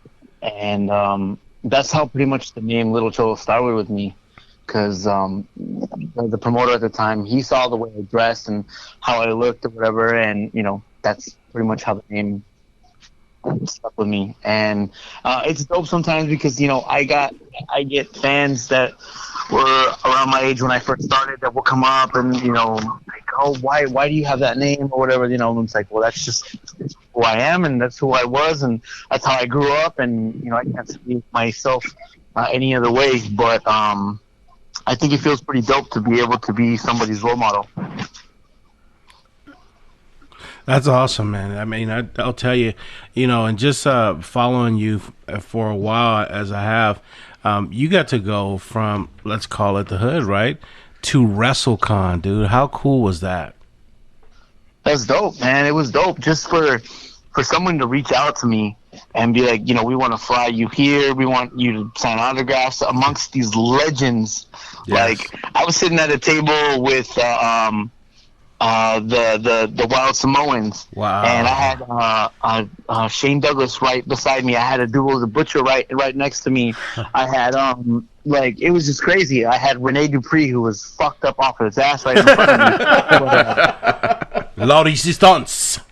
Yeah, I had John Heidenreich almost fight with his promoter, the person that brought him in right in front of me. It's just crazy to when people tell me these stories of like, we followed your career since you were this young, and I remember going to this show to see you, and now I'm here seeing you like 15 years later, and it's like, man, for people to remember that shit and to remember me, like, that shit feels dope. And was this the which WrestleCon was that? Orlando, right? Orlando, yeah. Yeah, so that's the one where Heidenreich did get a little publicity for that incident with the fight and the argument with the promoter. That shit was funny as fuck because the promoter was like, he actually thought he would have had a chance against Heidenreich. Heidenreich was gonna fuck his shit up. I trained at UPW with John back then in early Did 2000s. You really? Yeah. So so when I heard about that story, I'm just like, no fucking way. Like, who's stupid enough? Because John is he's one of the nicest guys around, but he also I mean, he could literally just like fuck your shit up, like just by looking at you. You'd just be like, okay, fuck this, I'm done. He literally like he put his fist down on the table and like bet the table like just with one fist, and I was like, damn, like that could have been that fool's face. Yep. Yeah. Yep. Yeah. But you said you came out of UPW. Like, did you ever go to any of the Galaxy shows? Oh yeah, absolutely. Because while I was training, now I never pursued it as a career. I just did it as a hobby. Okay. But so between 2000 and early 2002, that's a lot of the shows. Like when they were bringing in, when they were still working with WWF at the time, they'd bring in like Kurt Angle. They brought in the Hardy Boys and Lita once. Regal came in, So yeah, we'd go down to the shows. We'd watch the show. We'd go backstage. We'd get the culture and everything backstage. And the Galaxy was a fucking phenomenal place. The way they had that set up. Dope. Yeah. It was Cholo, tell them the story about you holding the ring up underneath the ring. Oh yeah, that's a different story. So it was the night that besides wrestling there, that's how I actually got found out by UPW there. We would go set up the rings there, just part of paying the dues. And that day we went to go set up the ring, and it was the night that RVD wrestled Christopher Daniels. Yeah. And they was just about to go out to their match, and they were told that part of the ring, the wood had collapsed, and we weren't going to be able to fix it like with the timing that they had. So it was myself and 3 other guys had to go underneath the ring and hold the boards up with our feet. Wow. So every bump that they were taking or whatever, we were just like, man, this shit's going to come on us like at any minute. Ouch. Oh my God. But we were lucky enough to hold that shit up, and they were able to get to the match. So that's just a little secret that nobody really knows. Dude, that's awesome. Yeah, now I'm gonna have to ask both of them about if they remember wrestling with 3 guys under the ring holding it together. Maybe Chris might remember RVD. I highly doubt that. Highly. Yeah, I like how you say highly.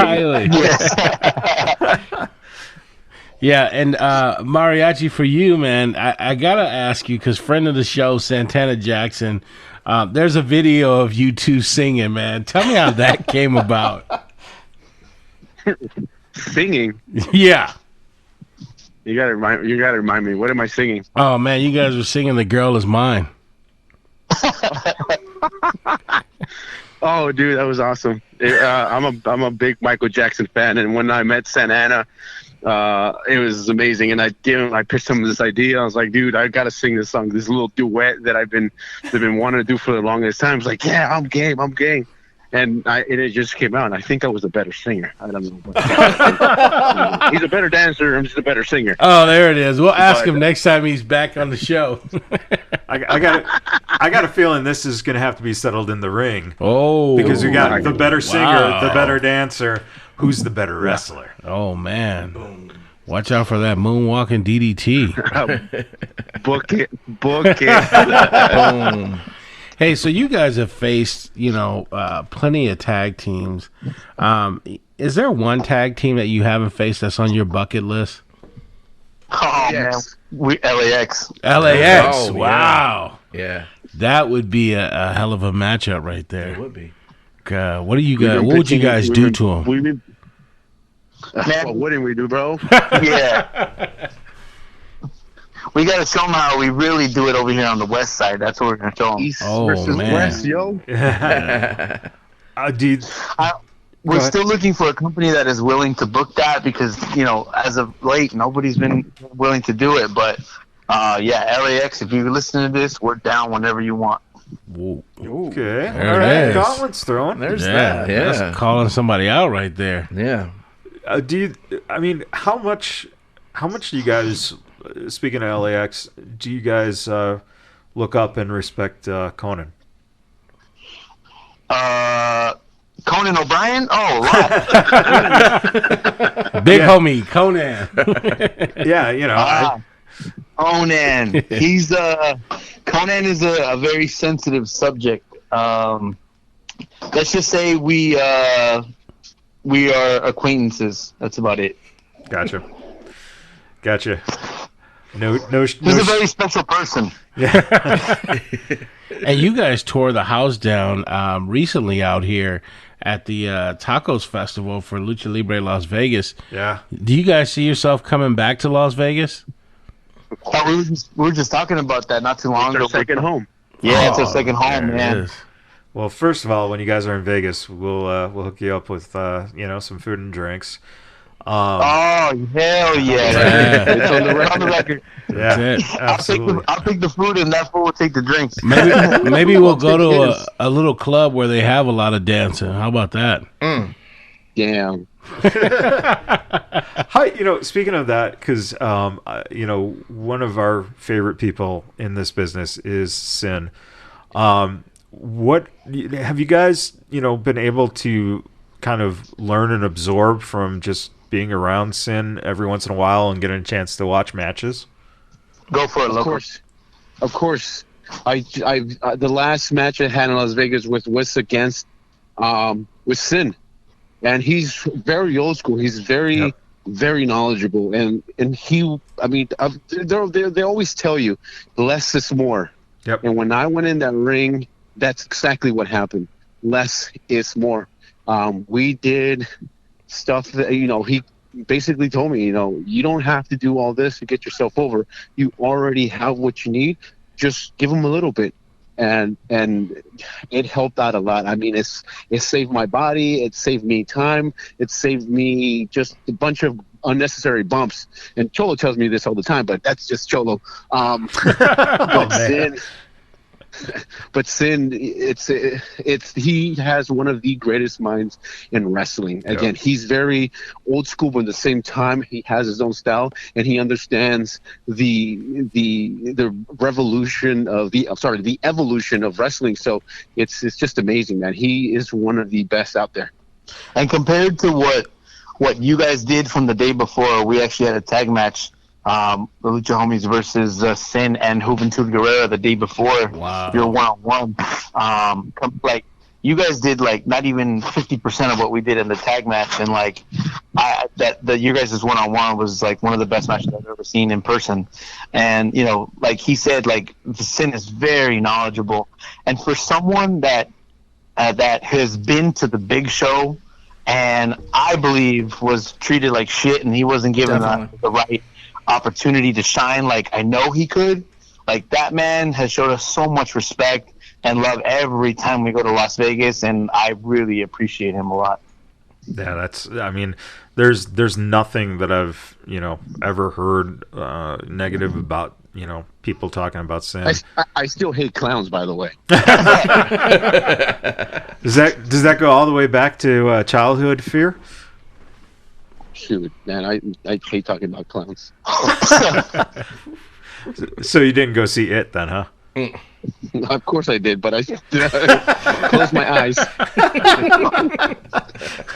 When I really want to throw him off his game, like 1 or 2 o'clock in the morning, or right before I go to work at 3 in the morning, like I'll text him with an It picture, and they'll be like, That's a dig move. You gotta find yourself a clown mask where you can go outside of his bedroom window and just kind of peer in. Don't give him fucking ideas, man. I mean, when it comes to wrestling, do you guys find that you talked a little bit about the storytelling between the tag match and between the singles match? Do you find that when you guys are tagging together, that you guys, because you know each other very well, you guys are able to kind of tell a better story than, sometimes you get thrown into tag matches or you just don't have good chemistry with another person. I mean, what has it been with you guys in terms of, finding that stable balance? Because you definitely are successful as a tag team, and it would be, great to see, a Ring of Honor, or someone along those lines, maybe AEW, if you're listening, Chris. Where do you guys see yourselves in terms of how you work together and where you could go because of that relationship? I really think we're still kind of testing out the waters as a tag team. We were always used to wrestling against each other. I think that's what works because we're testing each other out. Because if you think about, and this is what I've told Choli before, have you ever seen Money Train? Have you ever seen a Wesley Snipes and Woody Harrelson? Woody Harrelson? Yeah. That's who we are. That's the kind of people, we are two friends that really get along with each other, but don't get along with each other. And that's our mentality right now. That's kind of what we're looking for. And it's exactly what kind of distinguishes ourselves with everyone else. Yeah.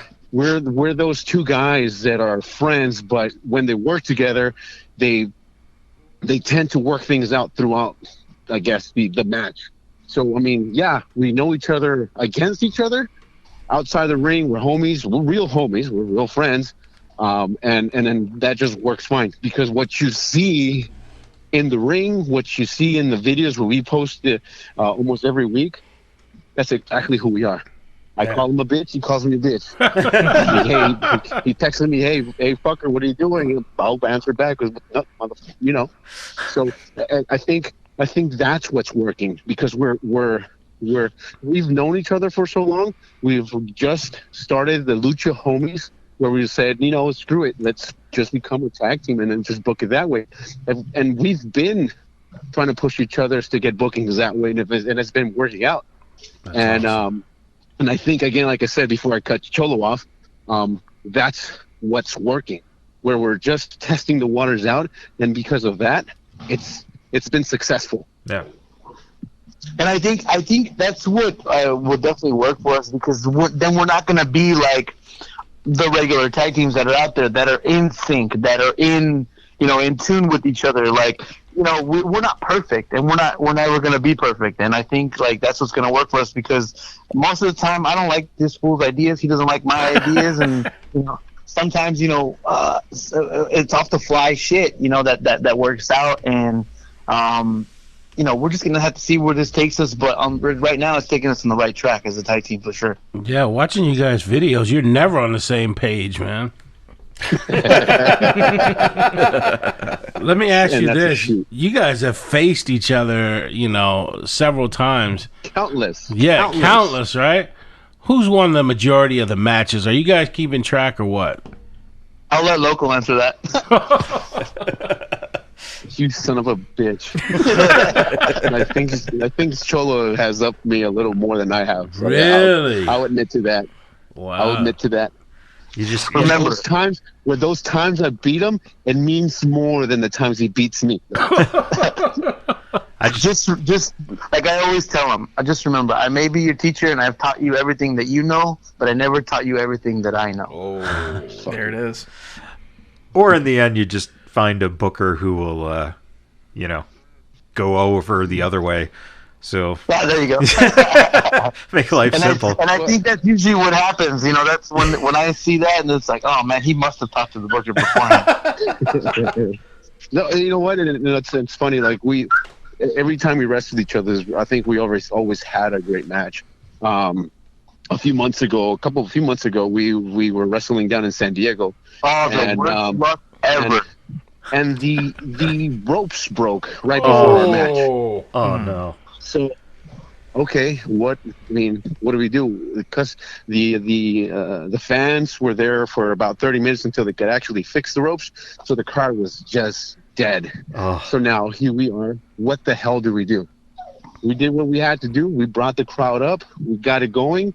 We ended the match with a high note, and that's all that mattered. We brought the fans back, and it was the amazing feeling. The next day, well, actually the next week, was it? Yeah, the next weekend. The next week, the exact thing happened. Shit. Not only that, it was supposed to be the homies versus two other fools. One of the other guys didn't show up, so it was a three-way. Oh no! Something happened where the other guy had to move to the main event. So then it became a one-on-one. It became one-on-one, me and Cholo. Shit. Let's go. And again, we had to warm up the damn crowd beforehand. And I'm not kidding you. As I was stepping over the top rope, because I wanted to do the whole cane because the ropes were really awful, I stepped over. The damn ropes break again. What did we do? I mean, we work what we have, and that's how much we know each other, where we work off of each other. And again, we brought that crowd up. We gave them what we knew what we could do, and I think they left pretty happy as well. My son's pretty high that match. We got asked to come back after that match for sure. Wow, that's awesome. Cool, yeah. Definitely. So really quick, Cholo, I've got to ask about the WSX Piranha Tank match that you were involved in. So any kind of crazy stories from WSX, or maybe that match specifically? I just remember the announcer saying, "They're gonna eat his ass." That's a whole nother kind of show. Yeah, man. I don't know if we can get into that, but that's kind of like a lost match. That a lot of people don't even realize that I was in WSX, and that was pretty cool in itself. And to be a part of their season finale that never got aired on TV, that was pretty cool too.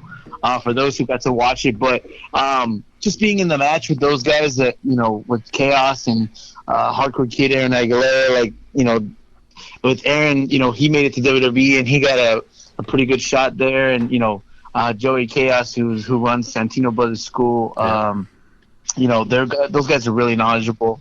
And to be put in a match with those guys and having, we didn't even know, I honestly didn't know what kind of a match it was until we got there. Mm-hmm. And basically they were like, well, you're going to be in a Piranha death match. And we were like, what the fuck?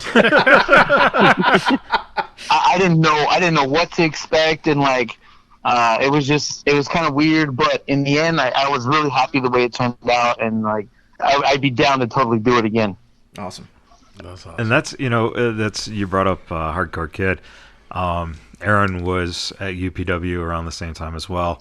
And yes, he had just gotten the development deal because Cena was there. I think it was at that point it was Cena, Heidenreich, Nathan Jones, who were both in my training class, and then Aaron had the development deal too, but he took some kind of spot and he broke his back. Ooh. At that point. Yeah, and it was like, oh my God, but he went through it, and he's another one who's one of those outstanding, guys, great professional. Who, in each of your minds, who would you say is one of your favorite people to come across when, you've been in and out of the business for a while? Who tops each of your minds as one of your favorite people that you just, are so happy to see if they're on the card? I would have to say Loco, because for one, he drives me everywhere, and for two, he makes me laugh, and that's another key thing. Yeah. So if I didn't know anybody else on the show, and I know I was gonna be in a show, it could be here, it could be in fucking New York or whatever, and I didn't know anybody else, but I knew Loco was gonna be there. I'd be like, oh, I'm straight, we're gonna have fun. That's awesome. Feelings mutual. When else Cholo's gonna get his, feelings hurt, and we don't want to do that. That's just gonna open a whole Pandora's box. I told you not to mention my feelings during this podcast. Well, let me ask you. You guys are getting better and better as a team. Where's the Lucha Homies merchandise at, man? We need that. Man, we're working on it. We're working on it as we speak, but it's funny because I am very picky. That's awesome. He's very picky, and it's like, hey, I got this design. I'll send it to him. He's like, no. You guys should just do the simple graffiti tag wall type shirt. Trust me, I already tried it. Talking to. Yeah. it's already there, bro. I had 10 different ways sent to him. He's like, nope, nope, I got a question for you guys. So you have this match at Bumps and Bruises against Hate. Now, I'm not saying that they flipped me a couple of dollars or so, but apparently you're on hunt for this third partner. And can you tell me who that third partner is? Now, I'm not saying Hate gave me money for that, but I'm just saying, it'd be good to know if we know who that third partner is. I've been trying to ask Cholo. I've been asking him, telling him who it is. He knows who it is. He just hasn't told me. Cholo, what's up? I took it upon myself to look for guys because, there's no time, man. There's very little time. Right. If we got to bring stuff, we got to bring people over. We got to fly them in. I mean, we want the right partner. He tells me not to worry. He tells me not to worry, but dude, come on. We got 3 guys that jumped us. Right. We can't let that happen. If it's 2 to 3, that's fine. Yeah. But we know how they work. Mm-hmm. We grew up. I grew up in the hood too, and I know exactly how these things happen. Right. So he needs to tell me. If not, I'm going to find my own people. But he just tells me to calm down. I'm not a very, as you can tell right now, I'm not a very patient person. And Cholo needs to tell Cholo, please. Tell us now. All right, Cholo, we ready? Since we have you on the spot, you got to tell us. Drum roll. All right. Who is this third person? Yes, here we go. I'm not going to tell you. Dang. I've been watching the auditions, I'm trying to get a feel for who it could be, but Cholo looks like he's not giving that one up. You know what? After processing everything that would happen at the last Bumps and Bruises show, you know what? I had to dig down. I had to, hit up a few other homies outside of the wrestling business. But you know what? They were talking about bringing, some unwanted stuff for them. And I was like, you know what? Now I better. Paul London, isn't it? Yeah, but Paul London. No, it's not Paul London. Yeah, you're saving me. It's fucking Paul. No, it's not Paul. Shout out to Paul London, but it's not Paul London. I had to go reach down and think and really see who would have our back in this. Yeah. Because it is 3 of them, and what they did to us the last show is definitely not going to happen to us again. And this third partner, it will not be a disappointment for sure. Nice. Awesome. You better have good timing, because shit, bro, it's getting really close. So I'm not saying I'm getting nervous, but these are 3 big guys. I've taken at least 2 of them out, but when they come together versus 2 of us, you know what happened last time? We got jumped, and that's not cool. Yeah. I agree. The last time, this time they're not coming from behind. They're gonna come straight up, and trust me, we're ready. We'll be ready. You head up. You guys do realize the last time there was a big mystery partner reveal in pro wrestling, it was Hulk Hogan. So I'm just going with the fact that I believe it's Hulk Hogan. Oh man. Hey, Loco, what would you do if it was Hogan? I'll walk out and say thank you. That's your night, he could right? Take them all 3, right? He could take on all 3 of them. For sure. Hey, you never know. Come out in the red and yellow, and then all of a sudden, turn on the. Hey, well, just if you want to, just go ahead and wear red and yellow that day, because you never know who it might be. There you go. There it is. I got special attire for that night. So. Oh, nice. Hey, not red and yellow. I'll give you a few options. Maybe you can wear red and yellow. Maybe you can wear pink and black. Oh. Maybe you could wear red, white, and blue. You never know. That's true. Oh wow, that's the. You know what? I'm intrigued now because I didn't know that Natty Neihart was available.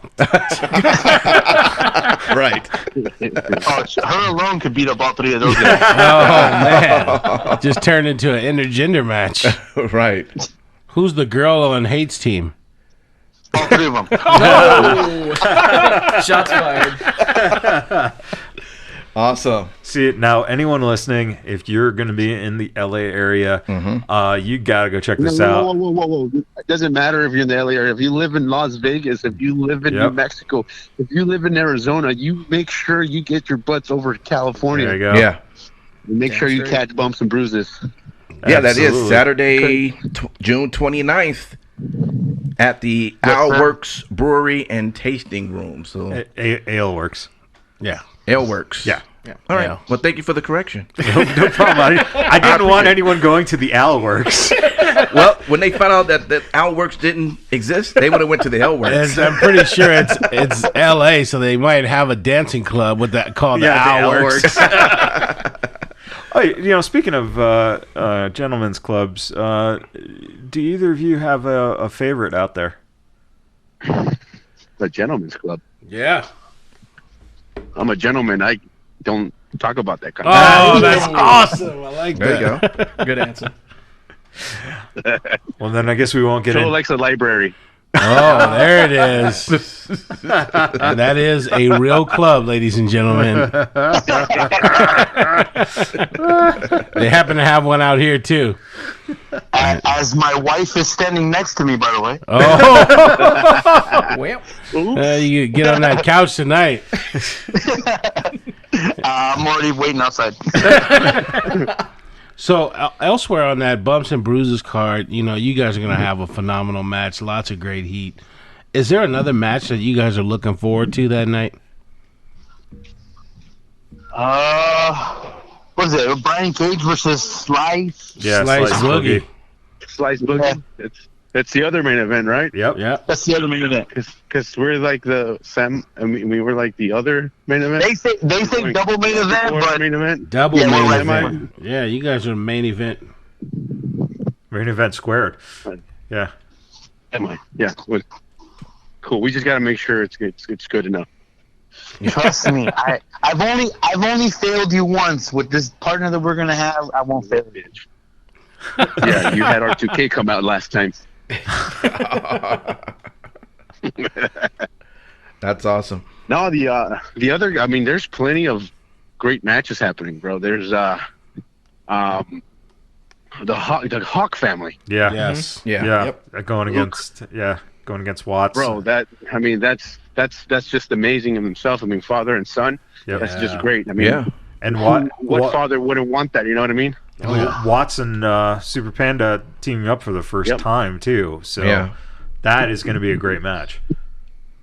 We got Buggy and Volcana, another great matchup. I mean, those. I mean, we haven't seen Buggy in a while. I mean, the last time she was at Bumps and Bruises, she was there in I think in Cinco de Mayo. So I mean, this is going to be another great matchup.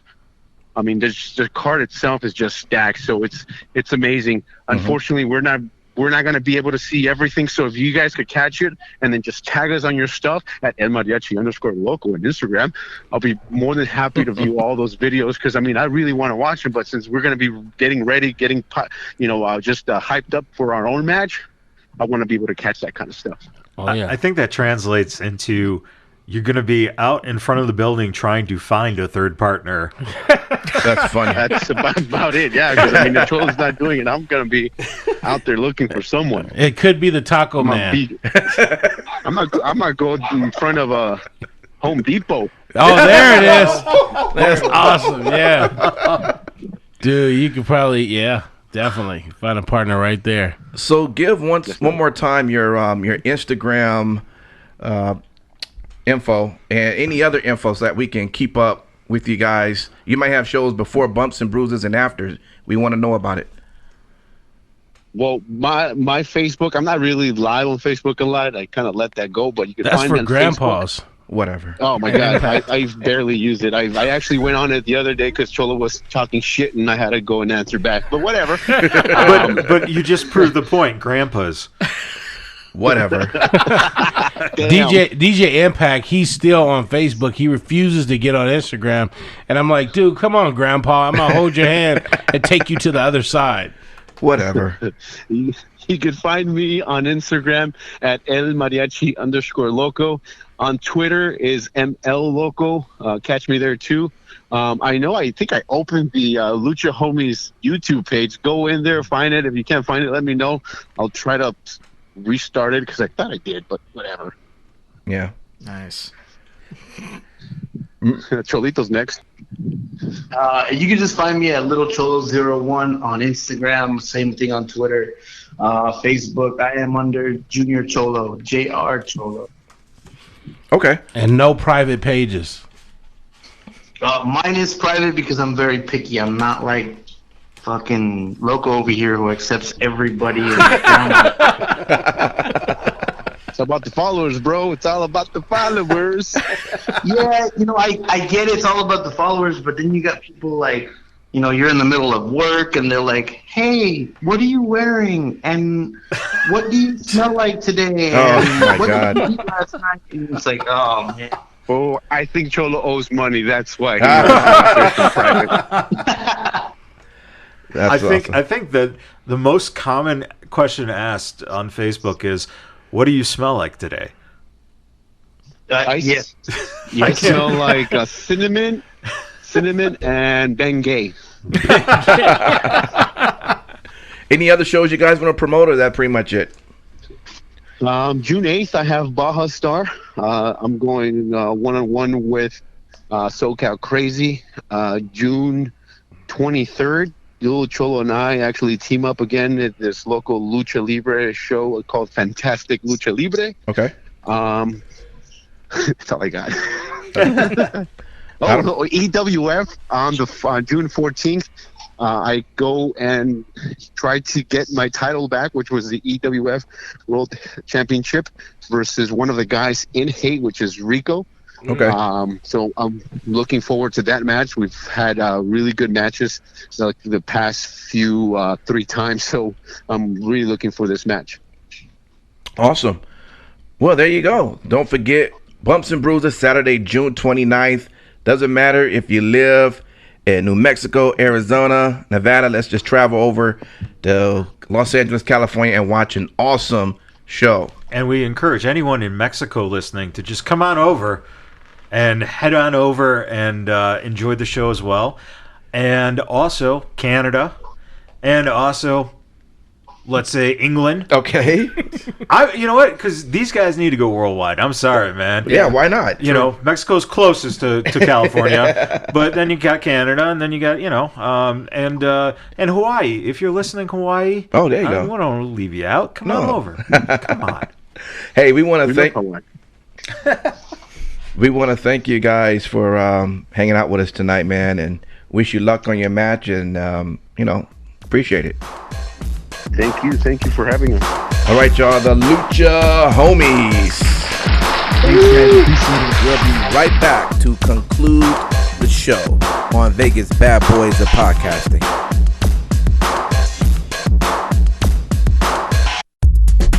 Hey there, Matt Michaels here.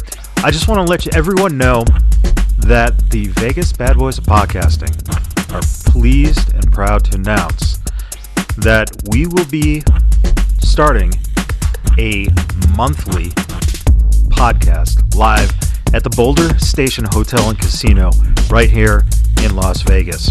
It's going to be on Monday nights, the last Monday of every month, and our first one is in June, the 24th at 6 p.m. at the Kicks Lounge at Boulder Station Hotel Casino with our special guest, Kenny King.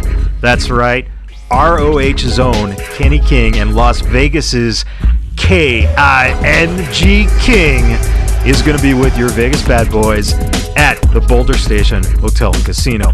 Now, the show will be us and Kenny talking about his life, his career, things you might have never heard about him. We'll talk a little wrestling, and then at 8 p.m. Pacific time, we'll go right into watching Raw. That's right, WWE Raw Watch-Along Party at Boulder Station Hotel and Casino. You can't get that anywhere else here in Vegas right now, just with us, the Vegas BadBoyz of Podcasting. And guess what? It's free, open to all ages. And yes, we like to curse a lot, but on this case, we're going to hold it back. So if you want to bring the kids out, please feel free, because it's a family-friendly environment there at Boulder Station Hotel and Casino, and I'm telling you, it's going to be one heck of a good time.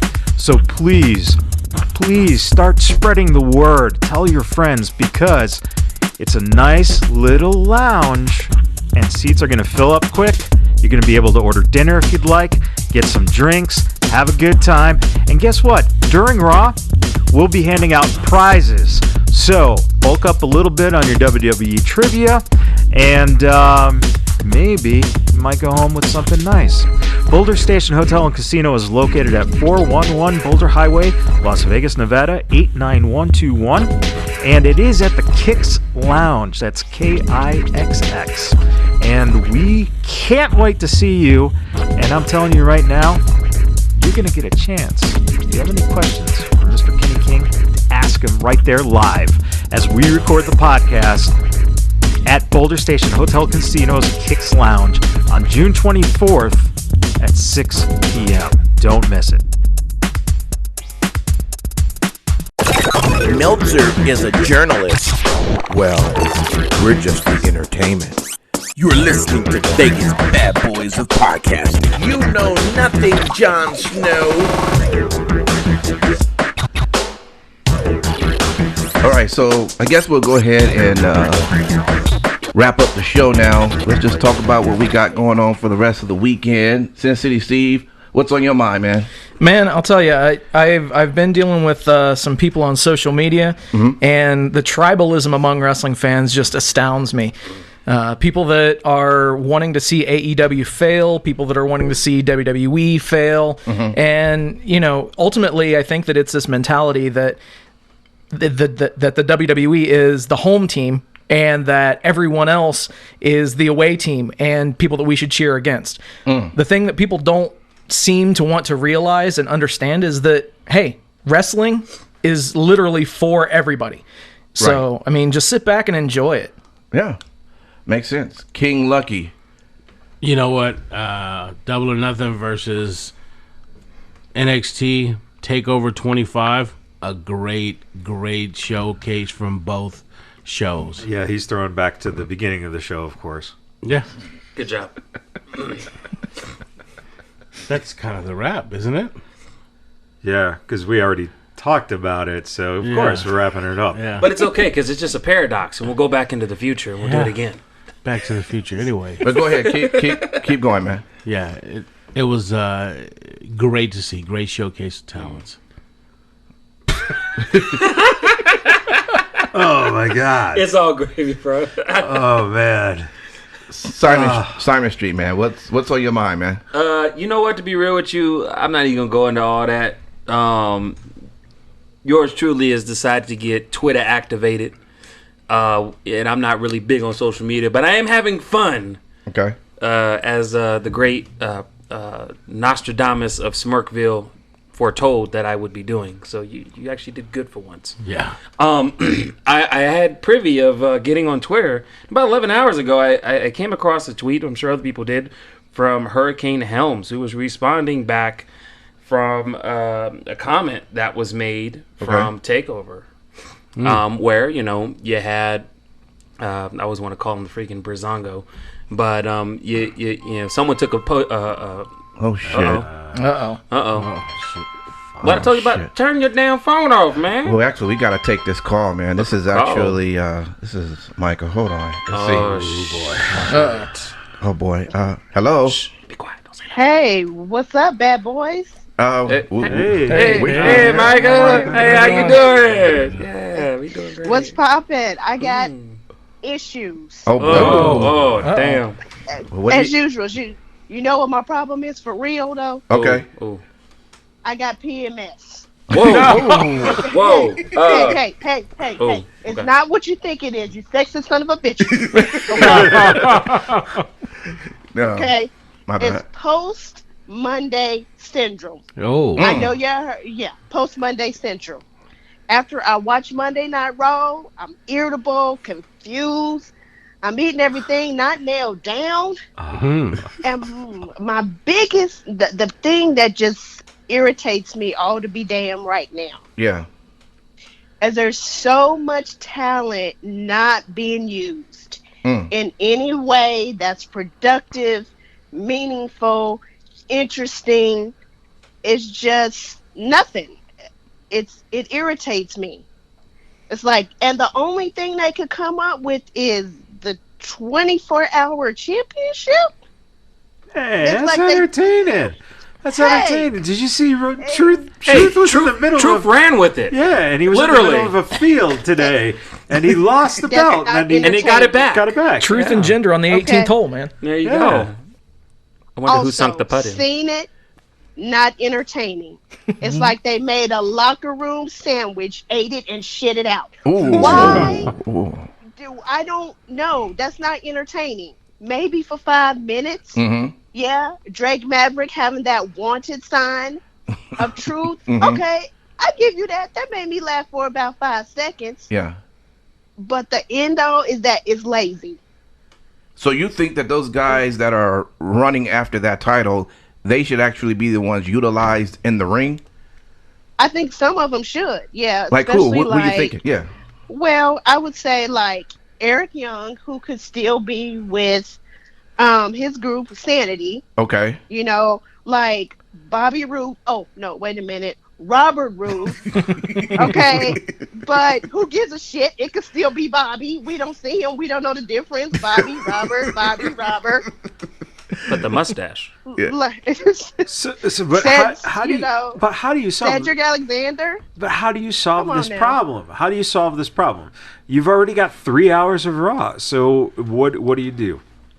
Okay, so the problem is the 3 hours of Raw is being mismanaged. Okay, so when you start a show a couple weeks ago or last week, where the first 50 minutes of the show is no real wrestling, promo heavy. There was a backstage That's so brawl. What could you have been doing? Could you have been coming up with a creative program in the 50 minutes that they wasted? Hello. No, that is kind of true. Answer the question, Michaels. Answer the damn question. She's asking you a question. There was a backstage brawl. You just said that. Yeah, I know, because it was fucking great. Don't be scared now. I'm not scared. But that's a lot It's of. a bag. But you know what? And guess what they do? They do the same thing every, what was that, Memorial Day? They do the same thing on every holiday. They have a fucking picnic. Excuse me. A picnic, a barbecue, a food fight. Like, could you not have talent in a program instead of having a food fight? Do you want to get rid of the food fights? That's like one of the coolest things. That's exactly what I want to do, is get rid of the food fight and replace it with something I give a damn about. That's what I want to do. Come on. I always like seeing the mashed potatoes getting thrown around and, people getting their faces put in pies. That's always been fun. Well, I personally like putting my No. face in pie. You know what? That's not always a bad thing. It isn't. It isn't. Like, I knew he's on the same page. Or the same pie. Wow. But my issue is that 24-hour championship is like a physical representation of how they feel about those stars. They don't give a damn. Wow. Have you seen how it looks? Yeah, that is I true. coulda came- We have I talked could about have that. came up with the shape of a clock. Okay, I could have just 24 hours, put a clock on it. Oh, crowd creative, good job. Thank you. Yeah, that is true. I mean, what do you guys think about that? So My thing is, do better. Do better. That's great creative guidance. Hey guys, do me a favor. Do better. We just doing what you said to do. You're $1 billion company. Do better. There's no excuses. My God, I mean, what do you want? You want them running around with like a Flavor Flav clock around their neck? That might be You know better than the what? title, right?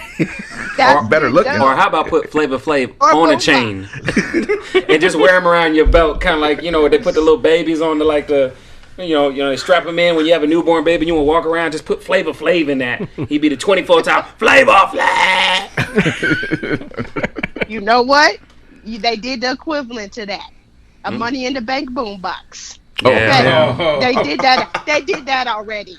Yeah, you got a point. Come on, they're giving Brock personality. I actually like Brock with that briefcase. You would. I was just about. You would, because anything that's obviously just not unique, you are the owner of it. Whatever. And you eat love shit. it. You love it. So you like when he was like bobbing his head to the briefcase? I think it showed a different side of him. You've never seen that side. Well, This I is have my when he's question, hunting. though. Is that something that Brock Lesnar would do? No, your pause. Nobody said Well, shit. No, that's nothing he would do. I was gonna say something.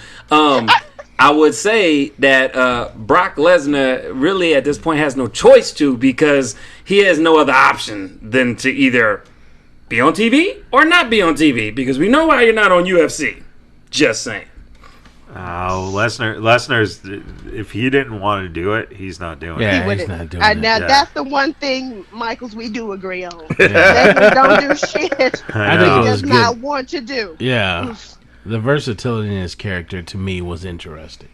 Because you would never You in a just million said years. him carrying out a boombox was versatility. The problem with it, though, Lucky, is that it looked completely unnatural. Did he look comfortable doing that? Micah, I agree with you. It looked very unnatural, just like when he was in a match with freaking Kurt Angle and he did a shooting star press. How well did that go? Oh man. Yeah, the shooting star press he did like 100 fucking times before. Exactly. Dude. He did fine, but at that time he didn't do so well. Almost died. I'm like, he looked completely out of his element. Wow. He just looked awkward. Yeah. That's not in his character. Mm-hmm. Keep your characters where they thrive. Now I can't say when he hit Paul Heyman with the contract, though. He just started whipping his ass with the paper, and I was like, okay, this I can see happening. Yeah. I also think you just revealed something about your kinky side. Uh-oh. Getting whipped with a contract. Is there pie involved in the eating of? Because I'm game. If I'm gonna be beat with some contract papers. See, Micah.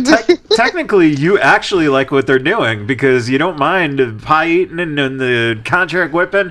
And if they weren't doing that stuff, you wouldn't be getting all turned on. Okay. First of all, there's exceptions to every rule. And I'm not saying the show is completely bad. It's just 90% bad. So the other 10% can turn me on.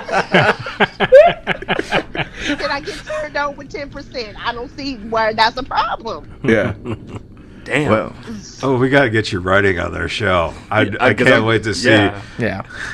What you know what though? What would you? I could do that. Exactly. What would you do? What would be if you had one thing you could do right now? What would be your one thing that you would just absolutely install right now? A complete overhaul. No, and what I mean is, no, seriously, you need to start from scratch your creative process and rebuild it. So fire That's what Dewey. you need to do because what the problem is that, example, the 24/7 championship, that's a Band-Aid. That is just putting a Band-Aid on a broken leg. You need to go down to break that shit down to the studs and rebuild it. Nice. So basically, burn it down, rebuild it. So you basically have just said that you want him to bring in Russo. Oh my God. Yeah. Oh boy. As a matter of fact, that's not necessarily a bad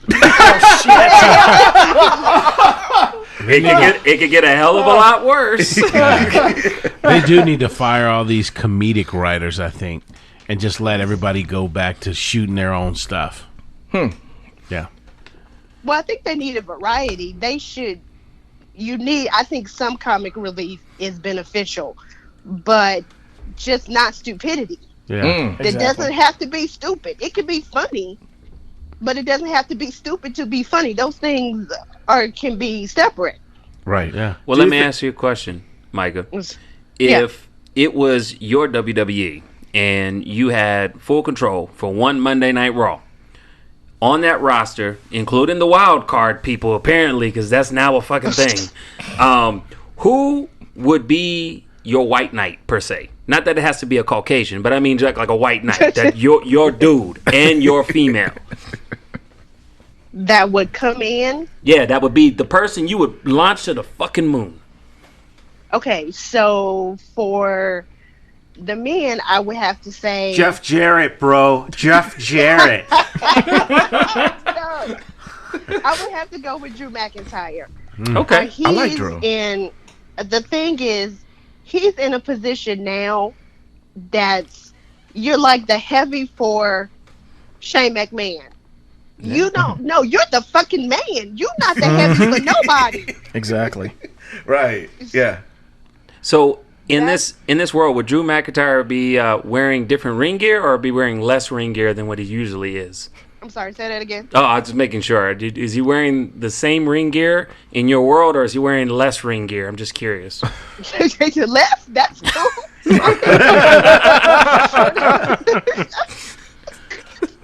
I mean, what is left though? Like, This your world. This your world. Well, I got to ask you, Micah, you got any more grievances, at least for this week, that's just been on your mind, or are we going to get another surprise call on the next show? Probably the next show. This is what's been bothering me, but I do want to say this. Yeah.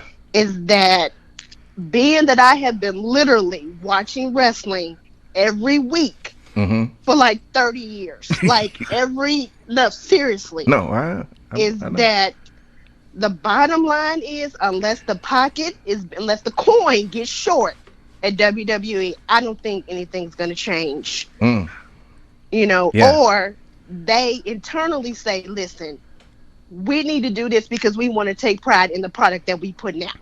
Those are the only two scenarios on which I see a change or improvement. So, would you rather fire the writing staff or would you rather fire Vince? Can't fire Vince. You have to kill him. No, you have to kill him like a demon. Well, that's what I'm saying. That's what I'm saying. Let's do this. We're going to play a little game. It's a very familiar game to anyone listening. You probably played it yourselves before. We're going to have the writing staff. Okay. We're going to have Vince McMahon. And we're going to have someone else, like someone coming in, a wild card, someone, bring in a new person, a new head of creative, okay? That's one hell of a weird fuck, marry, kill. Yeah, right, exactly. It is. So who would you fuck, who would you marry, and who would you kill? Damn. Oh, man. Okay. Shit, I'd fuck them all. Oh, Jesus. And I don't mean in a sexual sense either. Can I just kill them all? That's what I meant to say. I didn't mean to say fuck them, but maybe fuck them and kill them. Yeah. Because none of those scenarios turn me on right now. So the only thing left is death. You understand what I'm saying? Wow. Well, it definitely sounds like your anger came through. It definitely sounds she's PMS. Wow. Definitely PMS. Yeah. We are very happy that we are on your side. Yeah, no joke. Well, look, hey, we appreciate the call. We, next time, maybe warn us before you just call, because we're trying to wrap up the show. You know what I'm saying? Because you kind of like the IRS. Listen, Shit. Hey. Yeah. I don't give warnings. I just show up when I feel like it. Oh, shit. Okay. She like the IRS. That's what she like. Motherfucker, I've been holding in for 5 fucking years. Where's your fucking tax returns, bitch? Better whip that shit out. That's awesome. All right, well, we're going to make sure we work on that a lot better, Miss Micah. Okay, I appreciate your time. All right, y'all be cool. All right, no doubt. You too. All right, later. No doubt. Man, I apologize, guys. I first off, no one never ever calls us, and I'm just shocked that a phone call got through. But we're gonna have to work on it so we don't get too many of these bad calls. Time out. You got to work on it. You don't want to press the button to receive it. I'm just saying, man. You know what, Simon? Go ahead and finish that thought you had. Because you was cut off, and it sounds like you were really about to go into something really, really deep. So go ahead and finish that. It really wasn't. That's the first time anyone's ever called disco thoughts deep. Yeah, shit. Wow. You just gave him depth. Right. So, unlike his dancing career. Anyways. Wrestling career. So, well, you said that. You said that. All right. So, anyways, what I was getting back to is, I'm back in social media. Finally, thank you from my supporting cast of King Lucky. He's inspired me to go into that world. Okay. So I have, and I've learned to regularly check on Twitter in the morning. So it helps wake me up. So anyway, so I was going through and I saw that, Hurricane Helms had tweeted something. I looked at it. It's pretty cool. So anyways, he's referring to takeover that happened where, Breeze had took a selfie picture after the match with Dream. Okay. And so this is what I guess Disco had some things to say about it, some negative things. And so Hurricane Helms replied back and said, "Guy with a gimmick from the 70s doesn't understand a gimmick from the present. Shocking." Now, it doesn't really seem much, but I thought it was kind of funny because, as you know, we're from Vegas. And, you know, Disco is, part of the Vegas family. Right. And I was kind of wondering, is that something we'll start seeing in wrestling a little bit more social media on tap? Because remember, Sheamus was doing that shit for a while. Remember, Sheamus and Cesaro was doing the little thing. Anyways, I didn't want to make a whole segment about it, but I was just saying, I thought it was interesting. Okay. Because I'm getting back into social media. Yeah. My eyes are opening, not my smart eye, my regular eyes. How do you mean that? Well, because it's kind of like the third eye, but it's really underneath your chin. Okay. And it's like another eye for smart. Oh, my God. You're looking down at everybody who doesn't know about wrestling. Well, just so that another eye doesn't open, that's all that we care about. But as long as it's not an asshole, I mean, we're good. But my point is I'm wondering, I'd like to see more of that in wrestling. Maybe not interfering in a match like Sheamus and them did. But I thought that was kind of cool because if you follow them cats, you're like, oh wow, picture with me in a dream. That's pretty cool. Well, you're gonna get a whole lot of it because Breeze is going down to NXT. Back to. Yeah. He's not going. I wouldn't say that it's not down. It's not down. Well, he's been going back because it's called a call up, but he is going full time. So. Well, now he's going full time. Yeah. Where'd you get that? I didn't get it on my favorite site, which is Raja.com. Raja. And you do that very well. Clearly, that's not the first time you've done that. Yeah, clearly. Matt Michaels, final words. Yeah, fuck everyone. I don't know. At this point, everyone except you cool. Oh, thanks. I appreciate no it. I do work on my coolness. Hey, Matt, fuck you. Thank you. I love it. I do have to say, it was a quite enthralling conversation about the competition between AEW and NXT's pay-per-views. Mm-hmm. That was a great wraparound. Unfortunately, Lucky gave it a reach around. Yeah, definitely. No, not a reach around, a wrench around. All right. Well, until then, everyone continue to keep listening and tell your friends about us. Subscribe to our podcast. We're pretty much on all platforms, and you can even reach our social medias on all of those platforms. So just keep it going. And if you have a single mom, I am single, and if your mom is single in Vegas, I'd love to be able to show her an appropriate good time. Oh boy, I could be your next father. Oh, and that we're out. Yeah.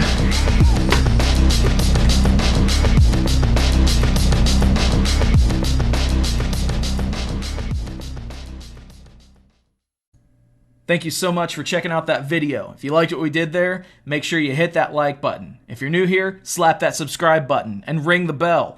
That way you can be a part of the notification squad.